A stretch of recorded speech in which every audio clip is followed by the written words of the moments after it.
ನಿನ್ನಂತ ದೇವರು ಯಾರು ಇಲ್ಲ, ನಿನ್ನ ಹಾಗೆ ಪ್ರೀತಿಸುವವರು ಒಬ್ಬರು ಇಲ್ಲ. ನಿನ್ನಂತ ದೇವರು ಯಾರು ಇಲ್ಲ, ನಿನ್ನ ಹಾಗೆ ಪ್ರೀತಿಸುವವರು ಒಬ್ಬರು ಇಲ್ಲ. యేసయ్య యేసయ్య ನೀನಿಲ್ಲದೆ ನಾನಿಲ್ಲಯ್ಯ. యేసయ్య యేసయ్య ನೀನಿಲ್ಲದೆ ನಾನಿಲ್ಲಯ್ಯ. ನಿನ್ನಂತ ದೇವರು ಯಾರು ಇಲ್ಲ, ನಿನ್ನ ಹಾಗೆ ಪ್ರೀತಿಸುವವರು ಒಬ್ಬರು ಇಲ್ಲ. ನಿನ್ನಂತ ದೇವರು ಯಾರು ಇಲ್ಲ, ನಿನ್ನ ಹಾಗೆ ಪ್ರೀತಿಸುವವರು ಒಬ್ಬರು ಇಲ್ಲ.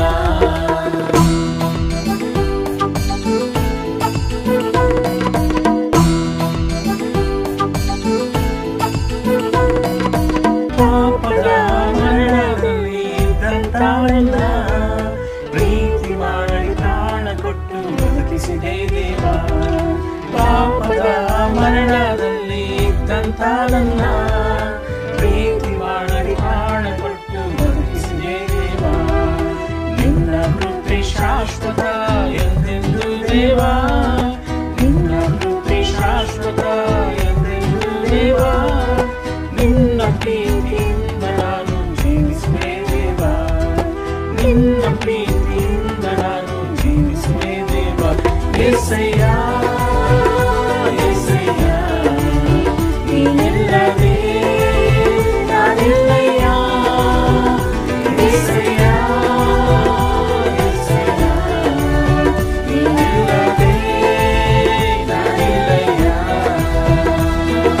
ನಿನ್ನಂತ ದೇವರು ಯಾರು ಇಲ್ಲ, ನಿನ್ನ ಹಾಗೆ ಪ್ರೀತಿಸುವವರು ಒಬ್ಬರು ಇಲ್ಲ. ನಿನ್ನಂತ ದೇವರು ಯಾರು ಇಲ್ಲ, ನಿನ್ನ ಹಾಗೆ ಪ್ರೀತಿಸುವವರು ಒಬ್ಬರು ಇಲ್ಲ.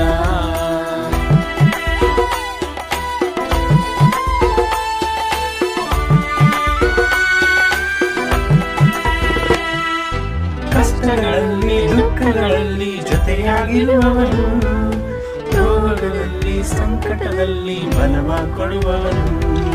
ಕಷ್ಟಗಳಲ್ಲಿ ದುಃಖಗಳಲ್ಲಿ ಜೊತೆಯಾಗಿರುವವನು, ರೋಗದಲ್ಲಿ ಸಂಕಟದಲ್ಲಿ ಬಲವ ಕೊಡುವವನು.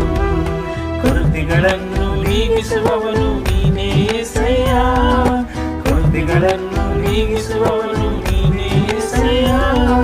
ಸೋಲುಗಳಲ್ಲಿ ಜಯವನ್ನು ಕೊಡುವ ದೇವ ನೀನಯ್ಯ, ಸೋಲುಗಳಲ್ಲಿ ಜಯವನ್ನು ಕೊಡುವ ದೇವ ನೀನಯ್ಯ. యేసయ్య యేసయ్య ನೀನಿಲ್ಲದೆ ನಾನಿಲ್ಲಯ್ಯ. యేసయ్య యేసయ్య ನೀನಿಲ್ಲದೆ ನಾನಿಲ್ಲಯ್ಯ.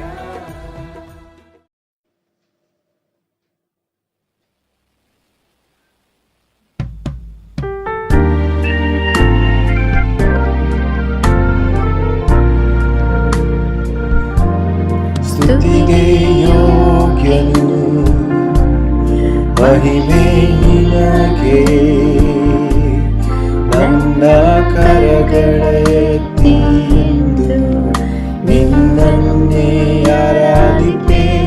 ಸ್ತುತಿಗೆ ಯೋಗ್ಯನು ಮಹಿಮೆ ನಿನಗೆ, ನನ್ನ ಕರಗಳ ಎತ್ತಿ ಎಂದು ನಿನ್ನನ್ನೇ ಆರಾಧಿಪೆ. ನೀ ಉನ್ನತ ಅದ್ಭುತವ ಮಾಡುವೆ, ನಿನ್ನ ಹಾಗೆ ಯಾರೂ ಇಲ್ಲ, ನಿನ್ನ ಹಾಗೆ ಯಾರೂ ಇಲ್ಲ. ನೀ ಉನ್ನತ ಅದ್ಭುತವ ಮಾಡುವೆ, ನಿನ್ನ ಹಾಗೆ ಯಾರೂ ಇಲ್ಲ, ನಿನ್ನ ಹಾಗೆ ಯಾರೂ ಇಲ್ಲ.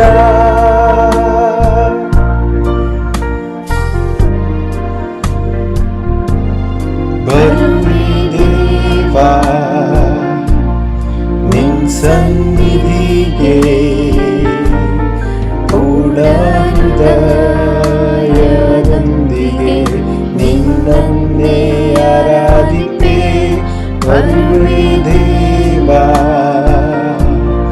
ನಿನ್ ಸನ್ನಿಧಿಗೆ ಪೂರ್ಣ ಹೃದಯದೊಂದಿಗೆ ನಿನ್ನನ್ನೇ ಆರಾಧಿಪೆ. ನೀ ಉನ್ನತ ಅದ್ಭುತವ ಮಾಡುವೆ, ನಿನ್ನ ಹಾಗೆ ಯಾರೂ ಇಲ್ಲ, ನಿನ್ನ ಹಾಗೆ ಯಾರೂ ಇಲ್ಲ. ನೀ ಉನ್ನತ ಅದ್ಭುತವ ಮಾಡುವೆ, ನಿನ್ನ ಹಾಗೆ ಯಾರೂ ಇಲ್ಲ, ನಿನ್ನ ಹಾಗೆ ಯಾರೂ ಇಲ್ಲ.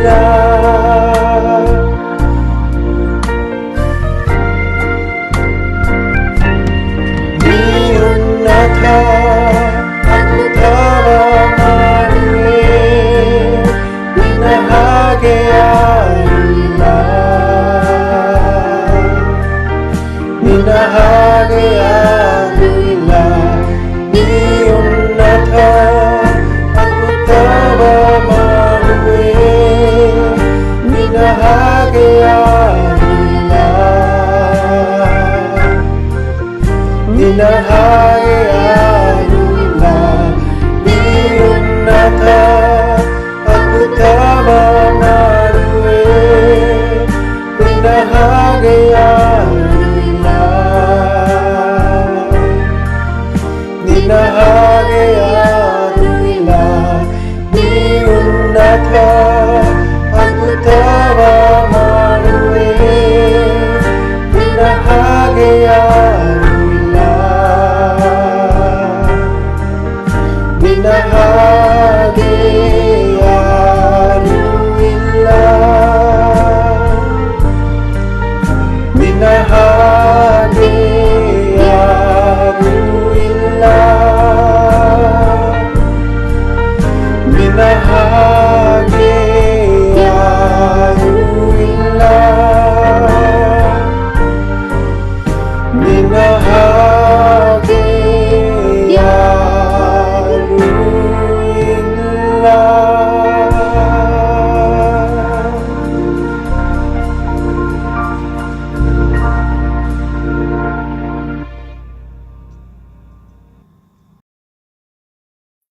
ಬೆಳಗಿನ ನಮಸ್ಕಾರಗಳು ಸಹೋದರರೇ ಮತ್ತು ಸ್ನೇಹಿತರೆ. ಬೆಳಗಿನ ನಮಸ್ಕಾರಗಳು ಸಹೋದರಿಯರೇ ಮತ್ತು ಸ್ನೇಹಿತರೆ. ಈ ಸಮಯದಲ್ಲಿ ನಿಮ್ಮೆಲ್ಲ ನೋಡಕ್ಕೆ ಬಹಳ ಸಂತೋಷವಾಗಿದ್ದೀನಿ. ದೇವರಿಗೆ ಬಹಳ ಕೃತಜ್ಞತೆ ಹೇಳ್ತೀನಿ. ನಮ್ಮನ್ನ ಈ ಒಂದು ಆರಾಧನೆಯಲ್ಲಿ ಪಾಲ್ಗೊಳ್ಳೋದಕ್ಕೆ ಅವಕಾಶ ಮಾಡಿಕೊಟ್ಟಿದ್ದಾರೆ. ನಾನು ಮತ್ತು ನನ್ನ ಹೆಂಡತಿ ನಿಮ್ಮೆಲ್ಲರೂ ಕೂಡ ಭಾರತೀಯ ಕ್ರೈಸ್ತ ಸಭೆಯ ಪರವಾಗಿ ಸ್ವಾಗತಿಸ್ತೇನೆ. ಈ ಸಮಯದಲ್ಲಿ ಒಂದು ವಚನದ ಮೂಲಕ ನಾವು ಪ್ರಾರಂಭ ಮಾಡೋಣ. ಜ್ಞಾನೋಕ್ತಿಗಳು 16ನೇ ಅಧ್ಯಾಯ 1-4 ವಚನಗಳು. ಹೃದಯದ ಸಂಕಲ್ಪವು ಮನುಷ್ಯನ ವಶವು, ತಕ್ಕ ಉತ್ತರ ಕೊಡುವ ಶಕ್ತಿಯು ಯೆಹೋವನಿಂದಾಗುವುದು. ಮನುಷ್ಯನ ನಡತೆಯೆಲ್ಲ ಸ್ವಂತ ದೃಷ್ಟಿಗೆ ಶುದ್ಧ. ಯೆಹೋವನು ಅಂತರಂಗವನ್ನೇ ಪರೀಕ್ಷಿಸುವವನು. ನಿನ್ನ ಕಾರ್ಯಭಾರವನ್ನು ಯೆಹೋವನಿಗೆ ವಹಿಸಿದರೆ ನಿನ್ನ ಉದ್ದೇಶಗಳು ಸಫಲವಾಗುವವು. ಯೆಹೋವನು ಒಂದೊಂದನ್ನು ತಕ್ಕ ಗುರಿಯಿಂದ ಸೃಷ್ಟಿಸಿದ್ದಾನೆ. ಸಹೋದರರೇ, ಈ ಸಮಯದಲ್ಲಿ ನಾವು ನೋಡಿದ್ವಿ, ನಾವು ನಮ್ಮ ಸ್ವ ಇಚ್ಛೆಯಿಂದ ನಡ್ಕೋಬಾರ್ದು ಅಂತ ದೇವರು ಎದುರು ನೋಡ್ತಾ ಇದ್ದಾರೆ. ನಮ್ಮ ಆಲೋಚನೆಗಳೆಲ್ಲ ನಮಗೆ ಅದು ಸರಿ ಅನ್ಸ್ಬೋದು. ದೇವರು ನಮ್ಮನ್ನ ಹೃದಯ ನೋಡಿ ಯಾವಾಗ ದೇವರು ನಮ್ಮನ್ನ ಗೈಡ್ ಮಾಡ್ತಾರೋ, ಯಾವಾಗ ನಮ್ಮನ್ನ ದೇವರು ನಡೆಸ್ತಾರೋ ಆ ಜೀವನ ತುಂಬಾ ಚೆನ್ನಾಗಿರುತ್ತೆ. ಖಂಡಿತ ಈ ಒಂದು ದೇವರು ನಮ್ಮನ್ನ ಎಷ್ಟು ಅದ್ಭುತವಾಗಿ ನಡೆಸಿದ್ದಾರೆ. ಎಲ್ಲಾ ಸಮಯದಲ್ಲಿ ನಮ್ಮ ಜೊತೆಲಿದ್ದು ದೇವರ ಆರಾಧನೆ ಆಗ್ಲಿ, ದೇವರಿಗೆ ಸಂಬಂಧ ಬೆಳೆಸೋದ್ರಲ್ಲಾಗ್ಲಿ ನಮ್ಮನ್ನು ಬಹಳ ಶಕ್ತಿಶಾಲಿಯಾಗಿ ನಡೆಸ್ಕೊಂಡು ಬಂದಿದ್ದಾರೆ. ಮುಂದೆ ಕೂಡ ನಡೆಸ್ತಾರೆ. ಸಹೋದರಿ ಭಯಪಡಬೇಡಿ. ನಮ್ಮ ಆಲೋಚನೆ ತರ ನಡ್ಕೊಳ್ಬಾರ್ದು. ನಾವು ದೇವರ ಆಲೋಚನೆ ಪ್ರಕಾರ ನಡ್ಕೊಂಡು ಈ ಒಂದು ಆರಾಧನೆಯಲ್ಲಿ ನಾವು ಪಾಲ್ಗೊಳ್ಳೋಣ. ಬಿಳಿಸಂಪದರ ಮೂಲಕ ದೇವರು ಇವತ್ತು ಅದ್ಭುತ ಸಂದೇಶ ಹೇಳ್ಕೊಡ್ತಾ ಇದ್ದಾರೆ. ನಾವು ಪ್ರಾರಂಭ ಮಾಡೋಕ್ಕಿಂತ ಮುಂಚೆ ನಾವು ಪ್ರಾರ್ಥನೆ ಮಾಡೋಣ. ಪ್ರೀತಿಯ ದೇವರೇ, ಈ ಸಮಯ ಕೊಟ್ಟಿದ್ದಕ್ಕಾಗಿ ನಿಮಗೆ ಬಹಳ ಸ್ತೋತ್ರಗಳಪ್ಪ. ತಂದೆ ದೇವರೇ, ನಿನ್ನ ವಾಕ್ಯಗಳಿಂದ ನಮ್ಮನ್ನ ಮುಂಜಾನೆಯಲ್ಲಿ ತಂದೆ ದೇವರೇ ನಿಮ್ಮ ವಾಕ್ಯಗಳನ್ನ ಕೇಳೋದಕ್ಕೆ ನಮ್ಮ ಹೃದಯಗಳನ್ನ ತಯಾರುಪಡಿಸ್ತಾ ಇದ್ದೀರ. ಅದಕ್ಕಾಗಿ ನಿಮಗೆ ಸ್ತೋತ್ರಪ್ಪ. ತಂದೆ ದೇವರೇ, ಈ ಸಮಯದಲ್ಲಿ ನಾವು ಪ್ರಾರ್ಥಿಸ್ತೀವಿ ಸ್ವಾಮಿ. ದೇವರೇ, ನಾವೆಲ್ಲರೂ ಎಲ್ಲೆಲ್ಲಿದ್ದೀವೋ ಸ್ವಾಮಿ, ಎಲ್ಲರೂ ಕೂಡ ಕರ್ತನೆ ನಾವು ವಾಕ್ಯಗಳನ್ನ ಗಮನ ಕೊಟ್ಟು ಕರ್ತ ನೀವು ಏನ್ ನಮ್ಗೆ ಅದು ತಿಳಿಸ್ತೀರಾ ಸ್ವಾಮಿ, ಅದನ್ನ ನಾವು ಬಹಳ ಹೃದಯಕ್ಕೆ ತಗೊಂಡು ನಾವು ನಮ್ಮ ಜೀವನದಲ್ಲಿ ಹಾಕೊಂಡು ನಡೆಯೋದಕ್ಕೆ ನಮ್ಮನ್ನು ಆಶೀರ್ವದಿಸು ಸ್ವಾಮಿ. ಮನುಷ್ಯನ ನಡತೆ ಎಲ್ಲ ಸ್ವಂತ ದೃಷ್ಟಿಗೆ ಸರಿಯಾಗಿದ್ದಾದ್ರೆ ಯೆಹೋವನು ಅಂತರಂಗವನ್ನೇ ಪರೀಕ್ಷಿಸುವವನು ಅಂತ ನೀನು ವಾಕ್ಯಗಳಿಂದ ಹೇಳ್ತೀರ ಸ್ವಾಮಿ. ತಕ್ಕ ಉತ್ತರ ಕೊಡುವ ಶಕ್ತಿ ನಿಮ್ಮಿಂದ ಮಾತ್ರ ಆಗುತ್ತೆ ಕರ್ತನ ದೇವ್ರೆ. ನಮ್ಮ ಜೀವನದಲ್ಲಿ ನಮ್ಗೆ ಏನೆಲ್ಲ ನಡಿಬೇಕಾಗಿದೆಯೋ ಅದು ನೀನು ಮಾತ್ರ ಕರ್ತನೆ ಸ್ವಾಮಿ, ಅದು ನಡೆಸೋದಕ್ಕೆ ಸಾಧ್ಯವಾಗಿದೆ ಸ್ವಾಮಿ. ನಾವು ಏನೇ ಯೋಚನೆಗಳು ಮಾಡಿದ್ರು ಅದೆಲ್ಲ ತತ್ಕಾಲಕ್ಕೆ ಸ್ವಾಮಿ. ಇನ್ನೇ ಯೋಚನೆಗಳು ಮಾತ್ರ ನಮ್ಮ ಜೀವನದಲ್ಲಿ ನೆರವೇರುತ್ತೆ ತಂದೆ ದೇವ್ರೆ. ನನ್ನ ಕಾರ್ಯಭಾರ ನಿನಗೆ ವಹಿಸಿದರೆ ನಾನು ಎಲ್ಲ ರೀತಿಯಿಂದ ಸಫಲವಾಗ್ತೀನಿ ಅಂತ ನಿನ್ನ ವಾಕ್ಯಗಳಿಂದ ನಮಗೆ ವಾಗ್ದಾನ ಮಾಡಿದ್ಯಾ ಈ ಮುಂಜಾನೆಯಲ್ಲಿ ಸ್ವಾಮಿ. ನಿನಗೆ ಬಹಳ ಸ್ತೋತ್ರಗಳು ಸಲ್ಲಿಸ್ತೀನಿ. ನಮ್ಮೆಲ್ಲರನ್ನೂ ನಿನ್ನ ಕರಗಳಲ್ಲಿ ಒಪ್ಕೊಳ್ತೀನಿ ಸ್ವಾಮಿ. ನಮ್ಮ ಹೃದಯಗಳನ್ನು ನೀನು ಪರೀಕ್ಷಿಸಿ ನಮ್ಮ ಹೃದಯಗಳಿಗೆ ತಕ್ಕ ಉತ್ತರವನ್ನು ನೀನು ಮುಂಜಾನೆಯಲ್ಲಿ ನಮ್ಗೆ ನಡೆಸಬೇಕಂತ ಬೇಡಿ ಈ ಚಿಕ್ಕ ಪ್ರಾರ್ಥನೆ ಯೇಸು ನಾಮದಲ್ಲಿ ನಾನು ಪ್ರಾರ್ಥಿಸ್ತೀನಿ ಸ್ವಾಮಿ. ಆಮೆನ್.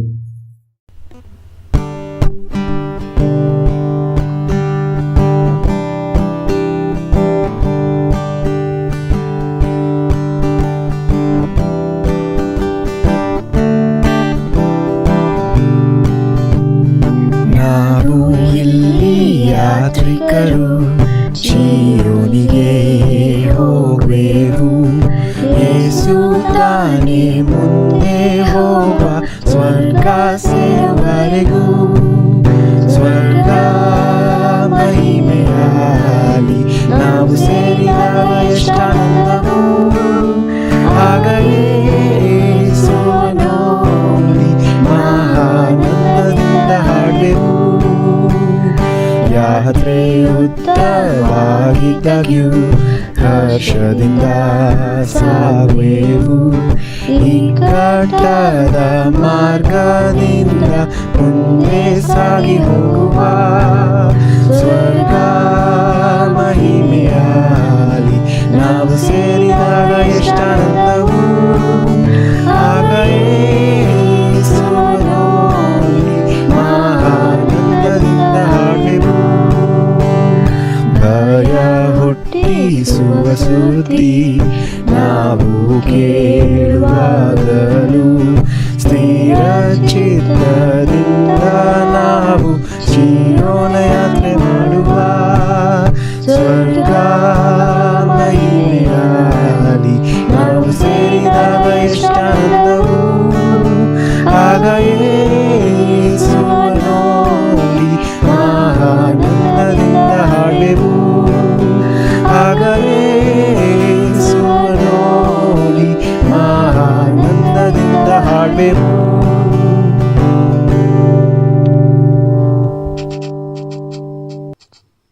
ನಮಸ್ಕಾರ ಪ್ರೀತಿಯ ಸಹೋದರ ಸಹೋದರರೇ ಮತ್ತು ಸ್ನೇಹಿತರೆ. ಭಾನುವಾರದ ದಿನ ಮತ್ತೊಮ್ಮೆ ನಾವೆಲ್ಲರೂ ಸೇರಿ ದೇವರ ವಾಕ್ಯವನ್ನು ಕೇಳೋಕ್ಕೆ ಬಂದಿದ್ದೇವೆ. ತುಂಬ ಸಂತೋಷ. ನಿಮ್ಮೊಂದಿಗೆ ನಾನು ಸೇರಿ ದೇವರ ಆರಾಧನೆ ಮಾಡೋದಲ್ಲಿ ಸಂತೋಷ ಪಡ್ತಾ ಇದ್ದೀನಿ. ದೀರ್ಘಕಾಲದ ನಂತರ ಈ ಒಂದು ಕಿರುತೆರೆಯಲ್ಲಿ ನಿಮ್ಮೆಲ್ಲರನ್ನು ಭೇಟಿ ಮಾಡೋದ್ರಲ್ಲಿ ನನಗೆ ತುಂಬ ಸಂತೋಷವಾಗಿದೆ. ಖಂಡಿತ ನಾನು ನಂಬುತ್ತೇನೆ ದೇವರ ಕೃಪೆಯಿಂದ ನಾವೆಲ್ಲರೂ ದೇವರ ಒಂದು ಸಂಬಂಧದಲ್ಲಿ ವಿಷಯಗಳು ನಾನಾ ರೀತಿಯಲ್ಲಿ ಇದ್ದರೂ ಸಹ ನಮ್ಮ ಆತ್ಮ ಜೀವನವು, ನಮ್ಮ ಒಂದು ನಂಬಿಕೆಯು, ನಮ್ಮ ಒಂದು ದೃಷ್ಟಿಯು ಸ್ಪಷ್ಟವಾಗಿದೆ ಅಂತ ನಂಬುತ್ತೇನೆ. ಖಂಡಿತವಾಗಿಯೂ ಜೀವನವು ಅಷ್ಟೊಂದು ಸುಲಭವಲ್ಲ. ಅನೇಕ ಜವಾಬ್ದಾರಿಗಳು, ಅನೇಕ ಸಮಸ್ಯೆಗಳು ಇವುಗಳಿಂದ ತುಂಬಿ ನಮ್ಮ ಜೀವನ ಒಂದೊಂದು ರೀತಿಯಲ್ಲಿ ಒದ್ದಾಡ್ತಾ ಇರ್ಬೋದು. ನನ್ನ ಜೀವನ ಸಹ ಇತ್ತೀಚೆಗೆ ಸುಮಾರು ಕೆಲಸದ ಒತ್ತಡ ಅಂತ ಹೇಳೋಕ್ಕಾಗಲ್ಲ. ಕೆಲಸದಲ್ಲಿ ಜಾಸ್ತಿ ಮೊತ್ತದ ಕೆಲಸ ಇರೋದ್ರಿಂದ ಕೆಲಸ ತುಂಬ ಅದೊಂದು ಕಷ್ಟ ಅಂತೆಲ್ಲ, ಅದು ಸಮಯ ಸ್ವಲ್ಪ ಕಡಿಮೆ ಆಗ್ತಾ ಇದೆ.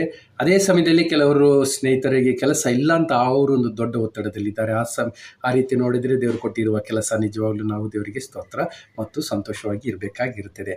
ಓಕೆ, ಸೊ ಅದು ಮಾತ್ರವಲ್ಲ, ನಾವು ನಮ್ಮ ಜೀವನವನ್ನು ನೋಡಿದರೆ ವಿಶೇಷವಾಗಿ ಯಾರಿಗೆಲ್ಲ ಮದುವೆಯಾಗಿ ಮಕ್ಕಳಿದ್ದಾರೋ ನಮ್ಮ ಒಂದು ಭಾವನೆ, ನಮ್ಮ ಒಂದು ಚಿಂತನೆ, ನಮ್ಮ ಒಂದು ಆಲೋಚನೆಗಳಲ್ಲಿ ಎಷ್ಟೊಂದು ವ್ಯತ್ಯಾಸಗಳನ್ನ ನಾವು ಕಾಣ್ತಾ ಇರ್ಬೋದು.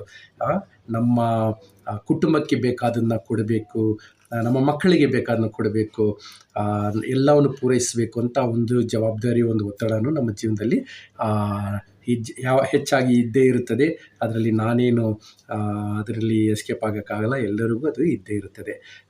ಇತ್ತೀಚೆಗೆ ನನ್ನ ಒಂದು ಬೆಂಗಳೂರಲ್ಲಿ ಒಂದು ಸ್ಮಾಲ್ ಕುಟುಂಬ ಸಭೆ ಒಂದಿದೆ. ಅಲ್ಲಿ ಒಂದು 8-10 ದಂಪತಿಗಳಿದ್ದಾರೆ. ಎಲ್ಲರಿಗೂ ಸಣ್ಣ ಸಣ್ಣ ಮಕ್ಕಳು. ಸುಮಾರು ಸಮಯದಲ್ಲಿ ಸಹೋದರರ ಜೊತೆ ನಾನು ಮಾತಾಡ್ತಿರುವಾಗ ಅವರು ಸದಾಕಾಲ ಹೋಗುವ ಒಂದು ದೊಡ್ಡ ಒತ್ತಡ ಅಂದರೆ ನಿನ್ನ ಹಾಗೆ ಅವ್ರದ್ರಲ್ಲಿ ನಾನು ಕೇಳೋದೇನೆಂದರೆ ಭವಿಷ್ಯದ ಬಗ್ಗೆ.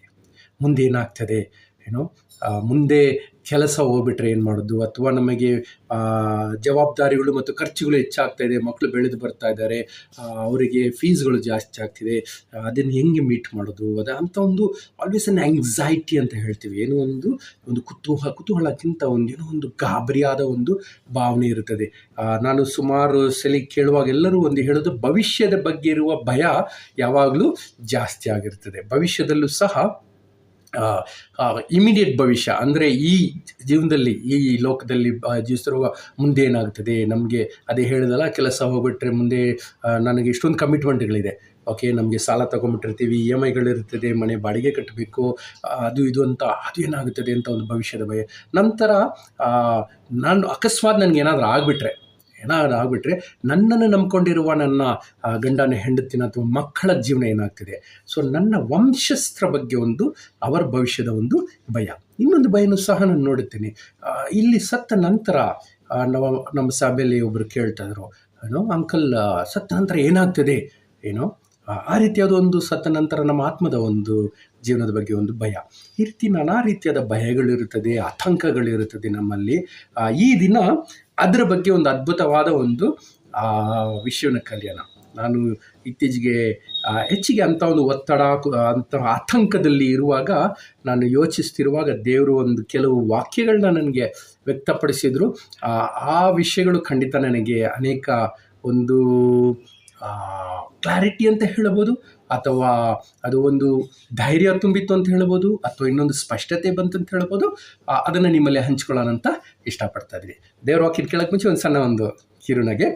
ನಮ್ಮ ಸ್ನೇಹಿತರು ಮಾಲ್ ಆಫ್ ಏಷ್ಯಾ ಅಂತ ದೊಡ್ಡ ಮಾಲ್ ಬಂದಿದೆ ಬೆಂಗಳೂರಲ್ಲಿ, ಜಕ್ಕೂರ್ ಅಪೋಸಿಟಲ್ಲಿ. ಮೇ ಬಿ ಇಂಡಿಯಾನಲ್ಲಿ ಅತಿ ದೊಡ್ಡ ಮಾಲ್ ಅಂತಲೇ ಹೇಳ್ಬೋದು. ಒಳ್ಳೆ ವಿಜೃಂಭಣೆಯಿಂದ ಸೂಪರ್ ಆಗಿದೆ. ಸೊ ಅಲ್ಲಿ ಅವರು ಹೋಗ್ಬಿಟ್ಟು ಡ್ರೈ ಫ್ರೂಟ್ಸ್, ಈ ಗೋಡಂಬಿ, ದ್ರಾಕ್ಷಿ ಅಂತೆಲ್ಲ ಮಾರ್ತಾರಲ್ಲ, ಅಲ್ಲಿ ಹೋಗ್ಬಿಟ್ಟು ಕೇಳಿದಂತೆ, ಸರ್ ಎಷ್ಟು ಇದು ಅಂತ. ಅವ್ನು ಹೇಳಿದ್ರಂತೆ, 2 kg ತೊಗೊಂಡ್ರೆ 3,000 ರೂಪಾಯಿ, 5 kg ತೊಗೊಂಡ್ರೆ 5,000 ರೂಪಾಯಿ ಅಂತ ಹೇಳಿದ್ರಂತೆ. ಇವನ ಹತ್ರ ಅಷ್ಟು ದುಡ್ಡಿಲ್ಲ. ಸರ್ ಲೂಸ್ ತೊಗೊಂಡ್ರೆ ಅಂತ ಹೇಳ್ದ. ಯಾರು ತಗೊಂಡ್ರು ಅಷ್ಟೇ ಅಂತ ಹೇಳಿದ್ನಂತೆ. Okay, sir good. ಈ ಒಂದು ಸಮಯದಲ್ಲಿ ಒಂದು ವಚನ ಓದ್ತೀನಿ.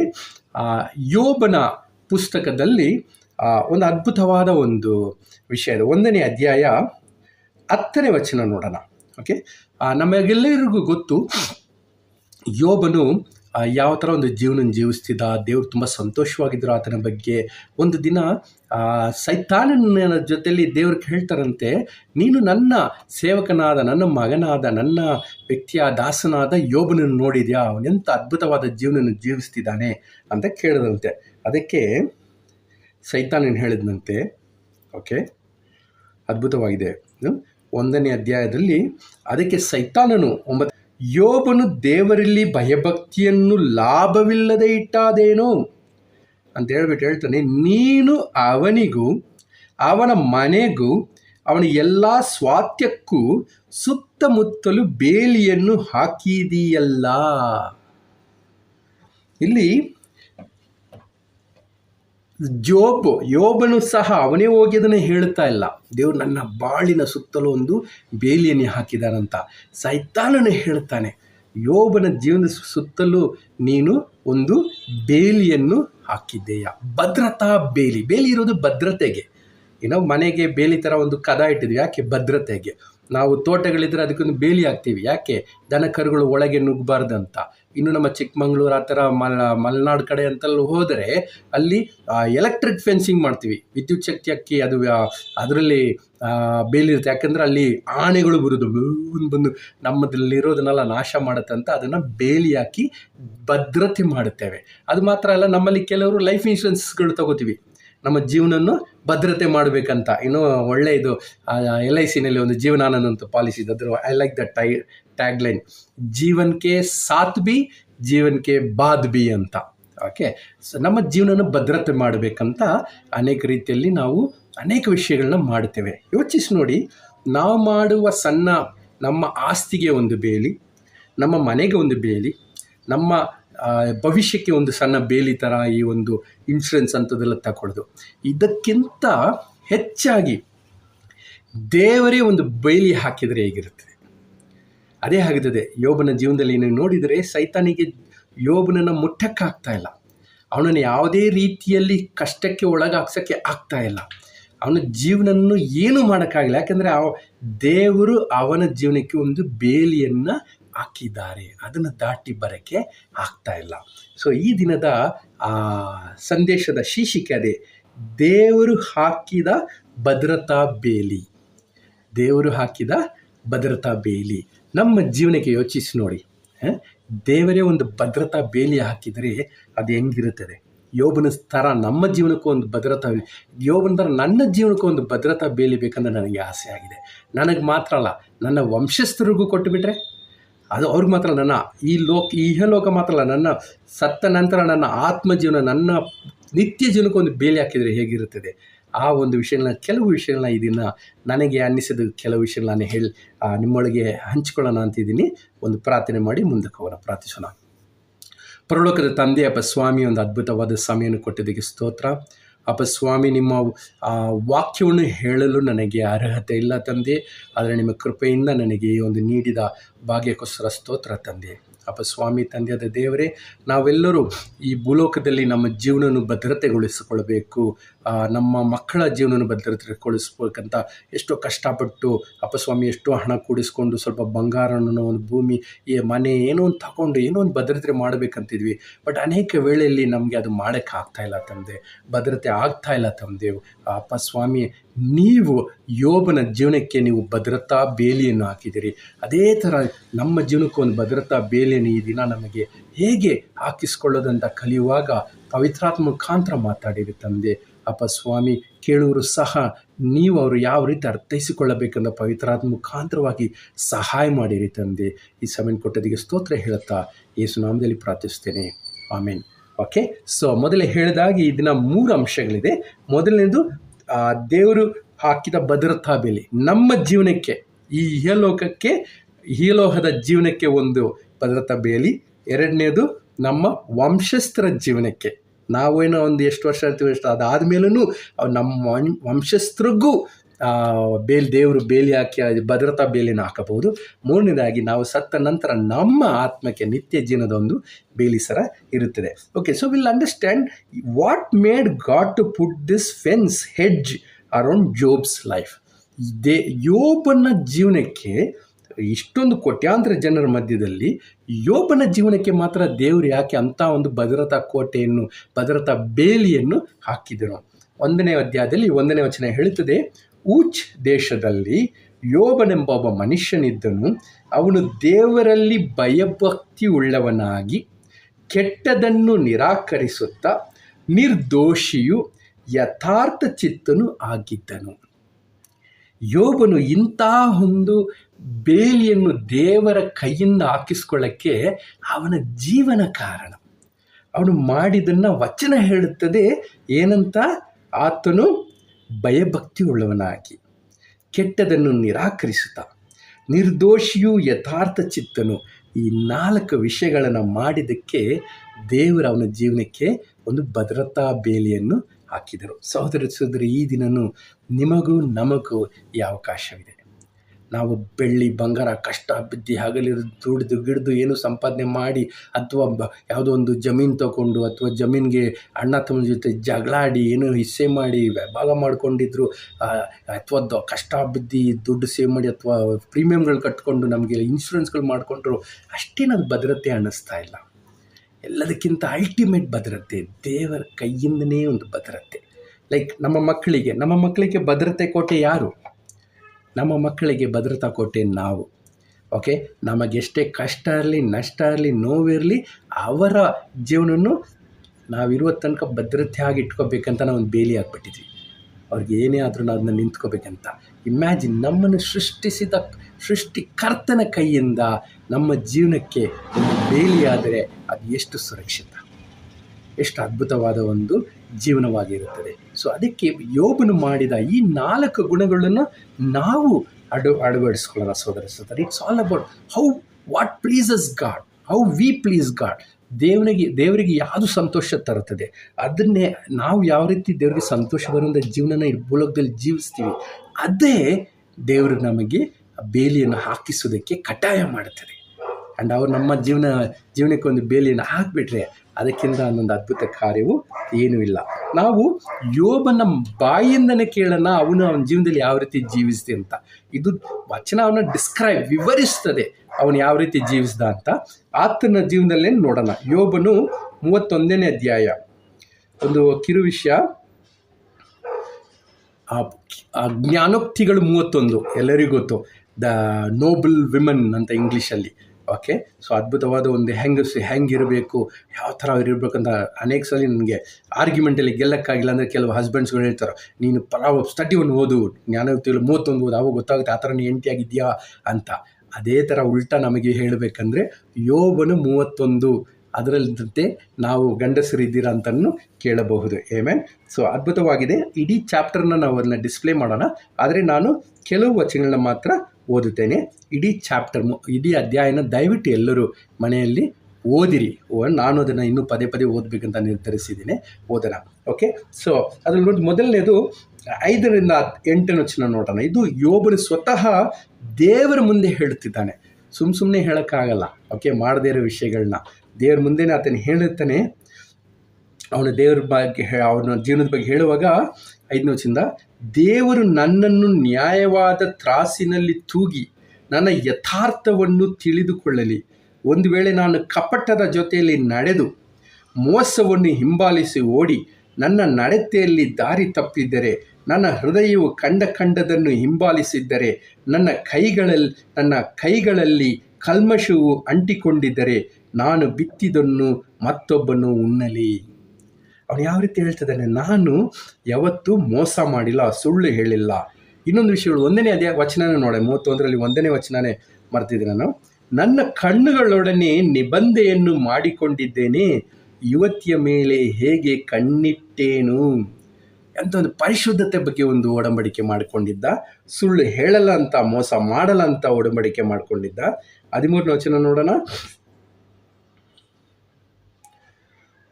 ಒಂದು ವೇಳೆ ನನಗೂ ನನ್ನ ದಾಸನಿಗೂ ಇಲ್ಲವೇ ದಾಸಿಗೂ ವಾಜ್ಯವಾದಾಗ ನಾನು ಅವರ ನ್ಯಾಯವನ್ನು ಅಲಕ್ಷ್ಯ ಮಾಡಿದ್ದರೆ, ಮತ್ತೆ 14, ದೇವರು ನ್ಯಾಯಸ್ಥಾಪನೆಗೆ ಹೇಳುವಾಗ ನಾನು ಏನು ಮಾಡೇನು, ಆತನು ವಿಚಾರಿಸುವಾಗ ಯಾವ ಉತ್ತರ ಕೊಟ್ಟೆನು, ನನ್ನನ್ನು ಗರ್ಭದಲ್ಲಿ ನಿರ್ಮಿಸಿದಾತನೇ ಅವನನ್ನು ನಿರ್ಮಿಸಿಲ್ಲವೋ, ಆತನೊಬ್ಬನೇ ನಮ್ಮಿಬ್ಬರನ್ನು ಹೊಟ್ಟೆಯಲ್ಲಿ ರೂಪಿಸಿದನಲ್ಲ. ಅವನ ಒಂದು ಭಾವನೆಗಳು, ಅವನ ಸರ್ವೆಂಟ್ಸ್ಗಳು, ಆಳುಗಳು, ಅವ್ರು ಹೇಳ್ತಾರೆ, ಅವ್ರು ನನ್ನ ಬಗ್ಗೆ ಏನಾದರೂ ದೂರು ಹೇಳಿದರೆ, ನನ್ನ ಬಗ್ಗೆ ಏನೋ ವಾಜ್ಯ ಇದೆ, ನನ್ನ ಬಗ್ಗೆ ಏನೋ ಒಂದು ನಾನು ತಪ್ಪು ಮಾಡಿದ ತೋರಿಸಿದರೆ ಅವರಿಗೂ ನಾನು ನ್ಯಾಯ ತೋರಿಸ್ತೀನಿ. ಅಂದರೆ such a humble heart. Okay, ಅವನು ರಿಲೇಷನ್ಶಿಪ್ಪಲ್ಲಿ, ಆ ಸಂಬಂಧಗಳಲ್ಲಿ, ವ್ಯಾವಹಾರಿಕ ಸಂಬಂಧ ಇದ್ದರೂ ಸಹ ಅಲ್ಲೂ ಒಂದು ಹ್ಯುಮಿಲಿಟಿ ಇದೆ, ಒಂದು ತಗ್ಗಿನ ಮನೋಭಾವವಾಗಿದೆ. ಓಕೆ, ಮತ್ತು ಅವನು ಹೇಳ್ತಾನೆ, ನನ್ನನ್ನು ಇನ್ನೊಂದು ಅರ್ಥ ಮಾಡ್ಕೋದು ಎಷ್ಟು ಹಂಬಲ್, ಎಷ್ಟು ತಗ್ಗಿದಂದರೆ, ನನ್ನನ್ನು ಸೃಷ್ಟಿಸಿದನೇ ಆತನನ್ನು ಸೃಷ್ಟಿಸಿದನು. ಈ ಒಂದು ಮಾತು, ನಾನು ಸ್ಪೆಷಲ್, ನಾನು ಗ್ರೇಟ್ ಅಂತ ಒಂದು ಭಾವನೆ ಅವನಿಲ್ಲ. ಓಕೆ, ಇನ್ನೊಂದು ವರ್ಷ ನೋಡ 16ನೇ ವರ್ಷದಲ್ಲಿ, ನಾನು ಬಡವರ ಇಷ್ಟವನ್ನು ಭಂಗಪಡಿಸಿ ವಿಧವೆಯನ್ನು ಕಂಗೆಡಿಸಿದೆನೋ. ಓಕೆ, ಬಡವರಿಗೆ ಸಹಾಯ ಮಾಡುತ್ತಿದ್ದ. 16ನೇ ವಚನ ಹೇಳುತ್ತದೆ ಬಡವರಿಗೆ ಸಹಾಯ ಮಾಡಿದ್ದಾನಂತ.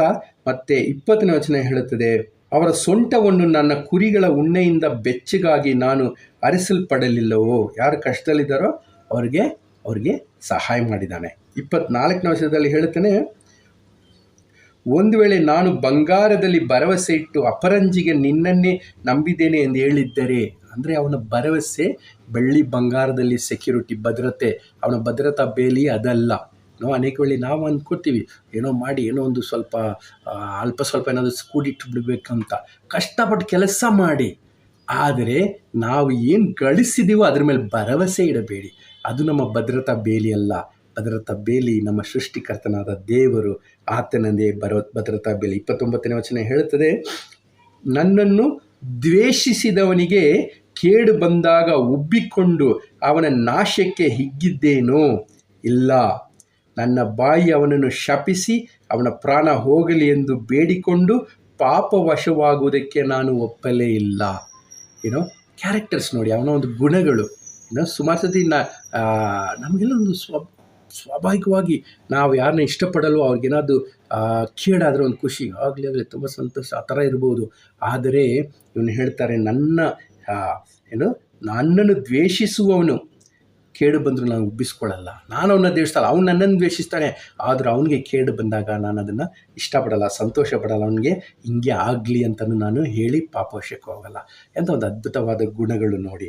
ಮತ್ತು 32ನೇ ವಚನ ನೋಡೋಣ. ಪರಸ್ಥಳದವನ್ನು ಬಯಲಿನಲ್ಲಿ ಇಳಿದುಕೊಳ್ಳಲಿಲ್ಲವಲ್ಲ, ದಾರಿಗೆ ನನ್ನ ಮನೆ ಬಾಗಿಲನ್ನು ತೆರೆದಿಟ್ಟನಷ್ಟೇ. Such a hospitable person. ಉಪಚಾರ ಮಾಡುವವನು. ಯಾರು ಆ ಊರಿಗೆ ಬಂದು ಯಾರು ಹೊರಗೆ ಇರಬಾರ್ದು, ನನ್ನ ಮನೆ ಬಾಗಿಲು ತೆಗೆದಿದೆ, ಅವರು ನಮ್ಮ ಮನೆಯೊಳಗೆ ಉಳ್ಕೋಬೇಕು, ಅವ್ರನ್ನ ನೋಡ್ಕೋಬೇಕು ಅಂತ ಒಂದು ಭಾವನೆ. ಕೊನೆಯದಾಗಿ 34ನೇ ವರ್ಷದಲ್ಲಿ, ನಾನು ಬಾಗಿಲು ದಾಟದೆ ಮೌನವಾಗಿದ್ದು ಸಾಮಾನ್ಯ ಜನರ ಹಾಗೆ ನನ್ನ ದ್ರೋಹಗಳನ್ನು ಮರೆಮಾಚಿ ಎದೆಯಲ್ಲಿ ನನ್ನ ಪಾಪವನ್ನು ಬಚ್ಚಿಟ್ಟುಕೊಂಡಿದ್ದರೆ. ನರೇನು ಹೇಳ್ತಾನೆ, ನಾನು ಹೌದು ಪಾಪಿ, ದ್ರೋಹಗಳು, ನಾನು ಸುಮಾರು ಒಳ್ಳೆ ಕೆಲಸ ಮಾಡ್ತೇನೆ, ಆದರೂ ನನ್ನ ಪಾಪಗಳನ್ನ ನಾನು ಮರೆಮಾಚಲ್ಲ, ಅದನ್ನು ಹೃದಯದಲ್ಲಿ ಬಚ್ಚಿಟ್ಕೊಳ್ಳಲ್ಲ, ಅರಿಕೆ ಮಾಡುತ್ತಿದ್ದ. ಸೋದರರೇ, ಎಂಥ ಒಂದು ಅದ್ಭುತವಾದ ಒಂದು ಜೀವನವಿದು. ಓಕೆ, ಸೊ ನಾವು ಸಹ ನಮ್ಮ ಒಂದು ಹೃದಯದಲ್ಲಿ ಪರಿಶುದ್ಧತೆ, ನಮ್ಮ ದಾಂಪತ್ಯ ಜೀವನದಲ್ಲಿ ಒಂದು ಪರಿಶುದ್ಧತೆ, ನಮ್ಮ ಒಂದು ಸಹಾಯ ಮಾಡುವ ಒಂದು ಭಾವನೆ, ಕಷ್ಟದಲ್ಲಿರೋರಿಗೆ ಸಹಾಯ ಕೇಳೋರಿಗೆ, ಮತ್ತು ಎಲ್ಲರ ಮಧ್ಯದಲ್ಲಿ ನಮ್ಮ ರಿಲೇಷನ್ಶಿಪ್ಪಲ್ಲಿ ಒಂದು ಹ್ಯುಮಿಲಿಟಿ, ಓಕೆ, ಒಂದು ತಗ್ಗಿನ ಒಂದು ಭಾವನೆ. ಓಕೆ, ಇವನು ಹೇಳ್ತಾನೆ, ನನ್ನ ಆಳುಗಳು ನನ್ನ ವಿರುದ್ಧ ಏನಾದಿದ್ರು ಅವ್ರಿಗೂ ನ್ಯಾಯ ಕೊಡಿಸ್ತೀನಿ, ಕೇಳಿಸ್ಕೊತೀನಿ. ಮೇ ಬಿ ಒಂದು ತಪ್ಪು ಮಾಡಿದರೆ ಸಾರಿ ಹೇಳೋಕ್ಕೆ ಸಿದ್ಧವಿರ್ಬೋದು. ಈ ದಿನ ನಮ್ಮ ಜೀವನಕ್ಕೆ ದೇವರಿಂದ ಒಂದು ಭದ್ರತಾ ಬೇಲಿ ಆಗಬೇಕಂದ್ರೆ ನಮ್ಮ ಕಡೆಯಿಂದ ಈ ಗುಣಗಳನ್ನ ಪ್ರಾರಂಭಿಸಿಕೊಳ್ಳಬೇಕು. ಓಕೆ, ಅದನ್ನು ಹೇಳ್ತಾನೆ, ಯಾವ ರೀತಿ ನಾನು ಬೇರೆಯವ್ರಿಗೆ ಮೋಸ ಮಾಡಿಲ್ಲ, ನನ್ನ ದ್ವೇಷಿಸುವವರೆಗೂ ಸಹ ಕೆಟ್ಟದಾದಾಗ ಖುಷಿ ಪಡಲ್ಲ, ನಾನು ನನ್ನ ಪಾಪಗಳನ್ನ ಮನಸ್ಸಲ್ಲಿ ಇಟ್ಕೊಳ್ಳಲ್ಲ, ನಾನು ಅದನ್ನು ಅರಿಕೆ ಮಾಡುತ್ತಿದ್ದೀನಿ. ಇವೆಲ್ಲವನ್ನು ಮಾಡಿದರೆ ಖಂಡಿತ ನನ್ನ ಜೀವನಕ್ಕೂ ನಿಮ್ಮ ಜೀವನಕ್ಕೂ ದೇವರ ಕೈಯಿಂದ ಭದ್ರತಾ ಬೇಲಿ ಹಾಕಲ್ಪಡುತ್ತಿದೆ. ಯೋಚಿಸಿ ನೋಡಿ, ಸೈತಾನೇನೆ ಯೋಬನು ಏನೂ ಮಾಡೋಕ್ಕಾಗಿಲ್ಲ. ಯಾಕೆಂದರೆ ಅವನಿಗೆ ಏನಾದ್ರು ಮಾಡಬೇಕಂದ್ರೆ ದೇವರ ಪರ್ಮಿಷನ್ ಕೇಳಬೇಕಾಗಿತ್ತು, ಅಪ್ಪಣೆ ಕೇಳೋದು, ನನಗೆ ಅವಕಾಶಗಳು ಹೋಗಿ ನಾನು ಅವನಿಗೇನು ಶೋಧಿಸ್ತೀನಿ ಅಂತ. ಯಾಕೆಂದರೆ ದೇವರು ಹಾಕಿದ ಬೇಲಿ ಸೈತಾನಿಂದನೂ ಮುರಿಯೋಕ್ಕಾಗಲ್ಲ. ಸೋದರದು, ಇಂಥ ಒಂದು ಭದ್ರತಾ ಬೇಲಿ ಇವತ್ತು ನನಗೂ ನಿಮಗೂ ಸಿದ್ಧವಾಗಿದೆ. ಆದರೆ ನಾವು ನಮ್ಮ ಗುಣಗಳನ್ನು, ನಮ್ಮ ಜೀವನದ ಶೈಲಿಗಳನ್ನು, ನಾವು ಆಡುವ ಮಾತುಗಳನ್ನು, ಯೋಚಿಸುವ ವಿಚಾರಗಳನ್ನು, ಇವುಗಳನ್ನ ನಾವು ಸ್ವಲ್ಪ ಸರಿಪಡಿಸ್ಕೊಂಡ್ರೆ ಇದು ನಮಗಾಗ್ತದೆ. ಎರಡನೇದಾಗಿ, ನಮ್ಮ ವಂಶಸ್ಥರ ಜೀವನಕ್ಕೆ ಒಂದು ಬೇಲಿ ಹಾಕೋದು. ಎಂಥ ಒಂದು ಅದ್ಭುತ ಅಲ್ವಾ? ನಾನು ಲಾಯರಾಗಿ ಸುಮಾರು ಹೆಚ್ಚಾಗಿ ನನ್ನ ಆಸ್ತಿಗಳ ಬಗ್ಗೆ ನಾನು ಹೆಚ್ಚಾಗಿ ಕೆಲಸಗಳು ಮಾಡ್ತಿರ್ತೇನೆ. ಅದರಲ್ಲಿ ಸುಮಾರು ಮರಣ ಶಾಸನ ಪತ್ರಿಕೆ, ವಿಲ್ ಅಂತ ಹೇಳ್ತೀವಲ್ಲ, ಅದು ನೋಡಿದರೆ ಎಷ್ಟೊಂದು ಜನರು ಎಷ್ಟೊಂದು ಆಸ್ತಿಗಳನ್ನು ಬಿಟ್ಟೋಗಿರ್ತಾರೆ ಬೇರೆಯವ್ರಿಗೆ. ಕೆಲವರು ಹಂಗೆ ಮರಣ ಶಾಸನ ಪತ್ರ ಬರ್ತಿಲ್ಲ, ಸತ್ತ ಮೇಲೆ ತಾತನ ಆಸ್ತಿ ಮೊಮ್ಮಕ್ಕಳು ಅಂತ ಬರ್ತಾರೆ. ಆದರೆ ಅವರು ಅಷ್ಟು ಗ್ರೇಟ್ಫುಲ್ ಆಗಿಲ್ಲ. ಇತ್ತೀಚೆಗೆ ಒಂದು ದೊಡ್ಡದೊಂದು 100+ ಏಕರ್ಸ್, 100 ಏಕರ್ಗಿಂತ ಜಾಸ್ತಿ ಬೆಂಗಳೂರಲ್ಲಿ ಜಮೀನು, ಅದು ಒಬ್ಬ ಮಾಜಿ ನಟ, ಹಿಂದಿ ನಟ. ಓಕೆ, ಅವನು ಈಗ ಸತ್ತೋದ್ರು. ಅವರು ಆ ಫ್ಯಾಮಿಲಿ ಅವ್ರದ್ದು. ಓಕೆ, ಅವರ ಮೊಮ್ಮಗ. ಓಕೆ, ಆ ವ್ಯಕ್ತಿ ಒಂದು 100 ಎಕರೆ ಮೇಲೆ ಮಾಡೋದ, ಮಕ್ಕಳನ್ನ ಸರಿ ನೋಡ್ಕೊಂಡಿಲ್ಲ, ಅದನ್ನು ಮಾರಿಬಿಟ್ರು. ಈಗ ಮೊಮ್ಮಕ್ಕಳು ಈಗಲೂ ಬಂದು ನಮ್ಮ ಆಫೀಸ್ ಮುಂದೆ ತಿಂಗಳು ಸ್ವಲ್ಪ ದುಡ್ಡು ತೊಗೊಂಡು ಹೋಗ್ತಾರೆ. ಓಕೆ, ಅವರು ಕೇಳ್ಕೊಂಡ್ರಂತೆ, ಆ ಮಾಜಿ ಅದೇ ದಿವಂಗತ ಆ್ಯಕ್ಟರ್ ಹೆಸರು ಹೇಳಲ್ಲ, ಹಿಂದಿ ಆ್ಯಕ್ಟರ್, ಅವರು ವೆರಿ ಫೇಮಸ್ ಇದ್ದರು ಅವರು. ಓಕೆ, ಆ ಕಾಲದಲ್ಲಿ ಅವ್ರು ಬಂದು ಕೇಳ್ಕೊಂಡು ಹೋದ್ರಂತೆ ನಮ್ಮ ಬಾಸ್ ಹತ್ರ. ಓಕೆ, ದಯವಿಟ್ಟು ನಮ್ಮ ಮಕ್ಕಳಿಗೆ ಸ್ವಲ್ಪ ಹೆಲ್ಪ್ ಮಾಡಿ ಅಂತ. ಸೊ ನಮ್ಮ ಕಂಪನಿಯವ್ರಿಗೆ ಒಂದು ಸೆಟಲ್ಮೆಂಟ್ ಮಾಡಿ 3 ಎಕರೆ ಎಕ್ಸ್ಟ್ರಾ ಕೊಟ್ಟು ತಿಂಗಳಿಗೆ ಕೆಲವರಿಗೆ ಕೊಡ್ತಾರೆ. ಯಾಕೆಂದರೆ ಅವರು ಅಷ್ಟು ಸಂಪಾದನೆ ಮಾಡಿದರೂ ಮೊಮ್ಮಕ್ಕಳ ಜೀವನ ಹಾಳಾಗ್ತಾಯಿದೆ. This one of the story ನನಗೆ ಗೊತ್ತಿರೋದು. ಈ ರೀತಿ ಸುಮಾರು ಕಥೆಗಳು ನಿಮಗೂ ಗೊತ್ತಿರ್ಬೋದು. ನಮ್ಮ ಮೊಮ್ಮಕ್ಕಳ ಕಥೆಗಳನ್ನು ಈಗ ಆಗಬಹುದು. ಓಕೆ, ನಾವು ಈ ದಿನ ಮಾನ ಮರ್ಯಾದೆ ಮತ್ತು ಸ್ವಲ್ಪ ಯಾವುದೋ ಒಂದು ಏನು ಹೇಳೋದು, ಗೌರವದಿಂದ ಒಂದು ಇದರಲ್ಲಿ ಜೀವಿಸ್ಬೋದು. ನಮ್ಮ ಮೊಮ್ಮಕ್ಕಳು ಹೆಂಗಿರ್ತಾರೋ ಗೊತ್ತಿಲ್ಲ, ನಮ್ಮ ಕಣ್ಣು ಮುಚ್ಚಿದ ಮೇಲೆ ಅವರಿಗೂ ಒಂದು ದೇವರ ಕೈಯಿಂದ ಬೇಲಿ ಹಾಕಿಸಬಹುದು. ಹೆಂಗೆ ಗೊತ್ತಾ? ದಾವಿದನ ಜೀವನದಲ್ಲಿ ನೋಡಿ, 1ನೇ ಅರಸನು ತುಂಬ ನನಗೆ ಸಂತೋಷವಾಗುವ ಒಂದು ವಚನ ಇದು. ಓಕೆ, 1ನೇ ಅರಸನ 15ನೇ ಅಧ್ಯಾಯದಲ್ಲಿ 1ರಿಂದ ಓದನ ದೇವರು ಏನು ಹೇಳ್ತಾರೆ ದಾವಿದನ ವಂಶಸ್ಥರ ಬಗ್ಗೆ. ಓಕೆ, ನಮಗೆಲ್ಲರೂ ಗೊತ್ತು ದಾವಿದ ಯಾವ ರೀತಿ ಜೀವಿಸಿದ, ಆದರೆ ಅವ್ರ ಮಕ್ಕಳು ಹಂಗಿರಲಿಲ್ಲ. ಆಗ ಮೊಮ್ಮಗ ಇರಬೇಕು ಇವನು. ನೆಬಾಟನ ಮಗನಾದ 1ನೇ ಅರಸರು 15 1ರಿಂದ 5. ನೆಬಾಟನ ಮಗನಾದ ಯೊರೋಬಮನ ಆಳಿಕೆಯ 18ನೇ ವರ್ಷದಲ್ಲಿ ಅಬಿಯಾಮನು ಯಹೂದದ ಅರಸನಾಗಿ ಯೆರೂಸಲೇಮಿನಲ್ಲಿ 3 ವರ್ಷ ಆಳಿದನು. ಅಬಿಷಾಲೋಮನ ಮಗಳಾದ ಮಾಕ ಎಂಬಾಕೆ ಅವನ ತಾಯಿ. ತನ್ನ ತಂದೆಯು ಮಾಡಿದ ಪಾಪಕೃತ್ಯಗಳನ್ನು ಇವನೂ ಮಾಡಿದನು. ಇವನ ಪೂರ್ವಿಕನಾದ ದಾವಿದನು ದೇವರಾದ ಯೆಹೋವನನ್ನು ಯಥಾರ್ಥ ಮನಸ್ಸಿನಿಂದ ಸೇವಿಸಿದಂತೆ ಇವನು ಸೇವಿಸಲಿಲ್ಲ. ದಾವಿದ ಯಾವ ರೀತಿ ಯಥಾರ್ಥ ಮನಸ್ಸಿನ ದೇವರನ್ನ ಸೇವಿಸ್ತಾ ಬರುತ್ತಾ, ಆದರೆ ಇವನು ಮಾಡಿಲ್ಲ. ಆದರೂ ಹಿತ್ತಿಯನಾದ ಉರಿಯನ ವಿಷಯ ಹೊರತಾಗಿ ಬೇರೆ ಯಾವ ವಿಷಯದಲ್ಲಿಯೂ ತನ್ನ ಆಜ್ಞೆಯನ್ನು ಮೀರದೆ ಜೀವದಿಂದಿರುವವರೆಗೂ ತನ್ನ ಚಿತ್ತಕ್ಕನುಸಾರನಾಗಿ ನಡೆದ ದಾವೀದನ ನಿಮಿತ್ತವಾಗಿ ಯೆಹೋವನು ಯೆರೂಸಲೇಮಿನಲ್ಲಿ ಇವನ ದೀಪವನ್ನು ಆರಿಸಲಿಲ್ಲ. ಯೆರೂಸಲೇಮನ್ನು ಇವನ ಸಂತಾನವನ್ನು ಉಳಿಸಿದನು. ದಾವೀದನು ಅದ್ಭುತವಾದ ಒಂದು ಜೀವನ ಜೀವಿಸಿದ. ಓಕೆ, ಅವನು ಹೇಳ್ತಾರಲ್ಲ, ಅವನು ಜೀವನದಲ್ಲಿರುವ ತನ್ನ ದೇವರ ಚಿತ್ತಕ್ಕೆ ಅನುಸಾರವಾಗಿ ನಡೆದ. ಅದರಲ್ಲಿ ನೆನೆಸ್ಕೋತಾರೆ ದೇವರು. ಬರೀ ಹಿತ್ತಿಯನು, ಅದೇ ಉರೆಯ ಅಂತ ಹೇಳ್ತಲ್ಲ, ಅವರ ಹೆಂಡತಿ ಬೆತ್ಷೆಬಾ, ಅಲ್ಲಿ ಮಾಡಿದೊಂದು ಮೋಸ, ಅಲ್ಲಿ ಮಾಡಿದೊಂದು ಕೊಲೆ, ಈ ಒಂದು ತಪ್ಪನ್ನು ಬಿಟ್ಟು ಎಲ್ಲವನ್ನು ಸರಿಯಾಗಿ ಮಾಡಿದ. ದೇವರಿಗೆ ನಮ್ಮ ತಪ್ಪುಗಳು ಗೊತ್ತು, ಆದರೂ ಅದನ್ನು ಕ್ಷಮಿಸ್ತಾರೆ. ಓಕೆ, ಅದನ್ನು ಮರೆಯದಿದ್ದರೂ, ಅದು ನೆನಪಲ್ಲಿದ್ದರೂ ನಮ್ಮನ್ನು ಆಶೀರ್ವದಿಸ್ತಾರೆ. ಆ ರೀತಿ ದಾವೀದನು ತಾತಚಿತ ಜೀವಿಸಿದ ಕಾರಣದಿಂದ ಇವನ ಮಕ್ಕಳು ಮೊಮ್ಮಕ್ಕಳು ವಂಶಸ್ಥರು ಎಷ್ಟು ಕೆಟ್ಟದಾಗಿದ್ದರೂ ವಚನ ಹೇಳುತ್ತದೆ, ದಾವೀದಿನ ನಿಮಿತ್ತವಾಗಿ ಯೆಹೋವನು ಯೆರೂಸಲೇಮಿನಲ್ಲಿ ಇವನ ದೀಪವನ್ನು, ಅಂದರೆ ದಾವೀದನ ವಂಶಸ್ಥರನ್ನು ಆರಿಸಲಿಲ್ಲ. ಎಂಥ ಅದ್ಭುತವಾದ ಒಂದು ಬೇಲಿ! ದಾವೀದನ ಜೀವನದ ಕಾರಣದಿಂದ ಅವನ ವಂಶಸ್ಥರಿಗೆ ಒಂದು ಭದ್ರತಾ ಬೇಲಿ. ಅವರು ಪಾಪದಲ್ಲಿದ್ದರು, ದೇವರು ಹೇಳಿದಂತೆ ನಡೆಯಲಿಲ್ಲ, ಅವರು ತಂದೆ ಜೀವಿಸಲಿಲ್ಲ, ಆದರೂ ಅವರನ್ನು ಒಬ್ಬ ಅರಸನಾಗಿ ಉಳಿಸಿದರು. ಇದು ಒಂದು ವಾಗ್ದಾನ ಮಾಡ್ತಾರೆ ದೇವರು. ನೀನು ಈ ರೀತಿಯಾಗಿ ನನ್ನನ್ನು ಸೇವಿಸಿದ ಕಾರಣದಿಂದ ನಾನು ಸದಾಕಾಲ ನಿನ್ನ ವಂಶಸ್ಥರನ್ನು ಅರಸನಾಗಿ ಇಟ್ಟಿರುತ್ತೇನೆ. ಯೋಚಿಸಿ ನೋಡಿ, ಈ ದಿನ ದಾವೀದನ ಅರಸರು ಇನ್ನೂ ಇದ್ದಾರೆ. ಯಾಕೆ? ದಾವೀದನ ವಂಶ ಪಾರಂಪರ್ಯದಲ್ಲಿ ಬಂದವರೇ ಯೇಸು ಕ್ರಿಸ್ತನು. ಇದನ್ನು ಅರಸನಾಗಿ ಆಳ್ವಿಕೆ ಮಾಡುತ್ತಿದ್ದಾರೆ. ದಾವೀದನು ಯಾವ ರೀತಿ ತನ್ನ ಜೀವನ ಜೀವಿಸ್ತನೋ ಅದರಿಂದ ಅವ್ರ ವಂಶಸ್ಥರಿಗೆಲ್ರಿಗೂ ಒಂದು ಬೇಲಿ ಹಾಕಿದನು. ಸೋದರರೇ, ನಾವು ನಮ್ಮ ವಂಶಸ್ಥರ ಜೀವನಕ್ಕೂ ಒಂದು ಭದ್ರತಾ ಬೇಲಿ ದೇವರ ಕೈಯಿಂದ ಹಾಕಿಸಲ್ಪಡಬಹುದು. ಅದು ಹೆಂಗೆಂದರೆ ನಮ್ಮ ಜೀವನದ ಮೇಲೆ ಆಧಾರಿತವಾಗಿದೆ. ನಾವು ಯಾವ ರೀತಿ ಒಂದು ಯಥಾರ್ಥ ಮನಸ್ಸಿನಿಂದ ದೇವರ ಆಜ್ಞೆಗಳನ್ನು ನಾವು ವಿಧೇಯರಾಗಿ ಪಾಲಿಸ್ಕೊಂಡು ಬರ್ತೀವೋ, ಆಗ ದೇವರು ನಮ್ಮ ವಂಶಸ್ಥರನ್ನು ಸಹ ಖಂಡಿತವಾಗಿಯೂ ಸದಾಕಾಲ ಅವರು ತಪ್ಪುಗಳು ಮಾಡಿದರು, ದಾರಿ ತಪ್ಪಿ ಹೋದರು, ಅವನನ್ನು ನಾಶ ಮಾಡೋದಿಲ್ಲ, ಅವನ್ನ ಆಶೀರ್ವದಿಸಿ ಅವನ್ನ ಹೇಗಾದರೂ ಕಾಪಾಡ್ತಾರೆ. ಎಂಥ ಒಂದು ಅದ್ಭುತವಾದ ಭದ್ರತಾ ಬೇಲಿ ನಮ್ಮ ವಂಶಸ್ಥರಿಗೂ. 3ನೇದಾಗಿ ಹೇಳಿದಲ್ಲ, ದೇವರು ಹಾಕಿದ ಭದ್ರತಾ ಬೇಲಿ 3ನೇ ಯಾವುದು? ನಮ್ಮ ಸ್ವಂತ ನಿತ್ಯ ಜೀವನಕ್ಕೆ. ಓಕೆ, ನಾವು ಸತ್ತ ಮೇಲೆ ಈ ಭೂಲೋಕದ ಜೀವನ ಮುಗ್ದೋಗ್ಬಿಡ್ತದೆ. ಓಕೆ, ಆದರೂ ಸತ್ತ ನಂತರ ಅನೇಕ ಕನ್ಫ್ಯೂಷನ್ಸ್ಗಳಿದೆ ಈ ದಿನ. ಓಕೆ, ಕೆಲವರು ಹೇಳ್ತಾರೆ ಸತ್ತ ನಂತರ ನಮ್ಮ ಕರ್ಮ ಯಾವ ರೀತಿ ಮಾಡಿದ್ವು ಅದೇ ರೀತಿ ಮತ್ತೆ ಹುಟ್ಟಿ ಮತ್ತೆ ಅದು ಕರ್ಮಕ್ಕೆ ತಕ್ಕಂತೆ ಜೀವಿಸ್ಬೇಕಂತ ಹೇಳ್ತಾರೆ. ಕೆಲವರು ಹೇಳ್ತಾರೆ ಇಲ್ಲ, ನೀನು ಒಳ್ಳೆಯದನ್ನು ಮಾಡಿದರೆ ಮಾತ್ರ ದೇವರ ಮುಂದೆ ಹೋಗಿ ಇದಕ್ಕಾಗತ್ತೆ. ಅದಕ್ಕೋಸ್ಕರ ಈ ಭೂಲೋಕದಲ್ಲಿ ನೀನು ದೇಹದಂಡನೆ ಮಾಡಿ ನೀನು ಅನೇಕ ವಿಷಯಗಳನ್ನು ಬಿಟ್ಟು ನಿನ್ನ ಸನ್ಯಾಸನ ತಗೊಳ್ಕೋಬೇಕು, ಅಥವಾ ನೀನು ಎಲ್ಲವನ್ನು ಮುಕ್ತಿ ಮಾಡಿಬಿಟ್ಟು ಕೆಲವು ಬರೀ ಬಟ್ಟೆನೂ ಬೇಡ ನನಗೆ ಅಂತ ಹಾಗೆ ನಡ್ಕೊಂಡು ದೇವಾಲಯಗಳಲ್ಲಿ ಹೋಗ್ತಾರೆ. ಅಥವಾ ಕೆಲವರು ನಾನು ಹಸಿವಿನಿಂದನೇ ಸಾಯ್ತೇನೆ, ದೇವರ ಧ್ಯಾನ ಮಾಡಿಕೊಂಡೆ, ಈ ರೀತಿ ಅನೇಕ ವಿಧಾನಗಳನ್ನು ಕೇಳಿ ಬರುತ್ತದೆ ಪ್ರಪಂಚದಲ್ಲಿ. ಅವರ ಆತ್ಮಕ್ಕೆ ಒಂದು ಭದ್ರತಾ ಬೇಲಿಯನ್ನು ಹಾಕೋದಕ್ಕೆ.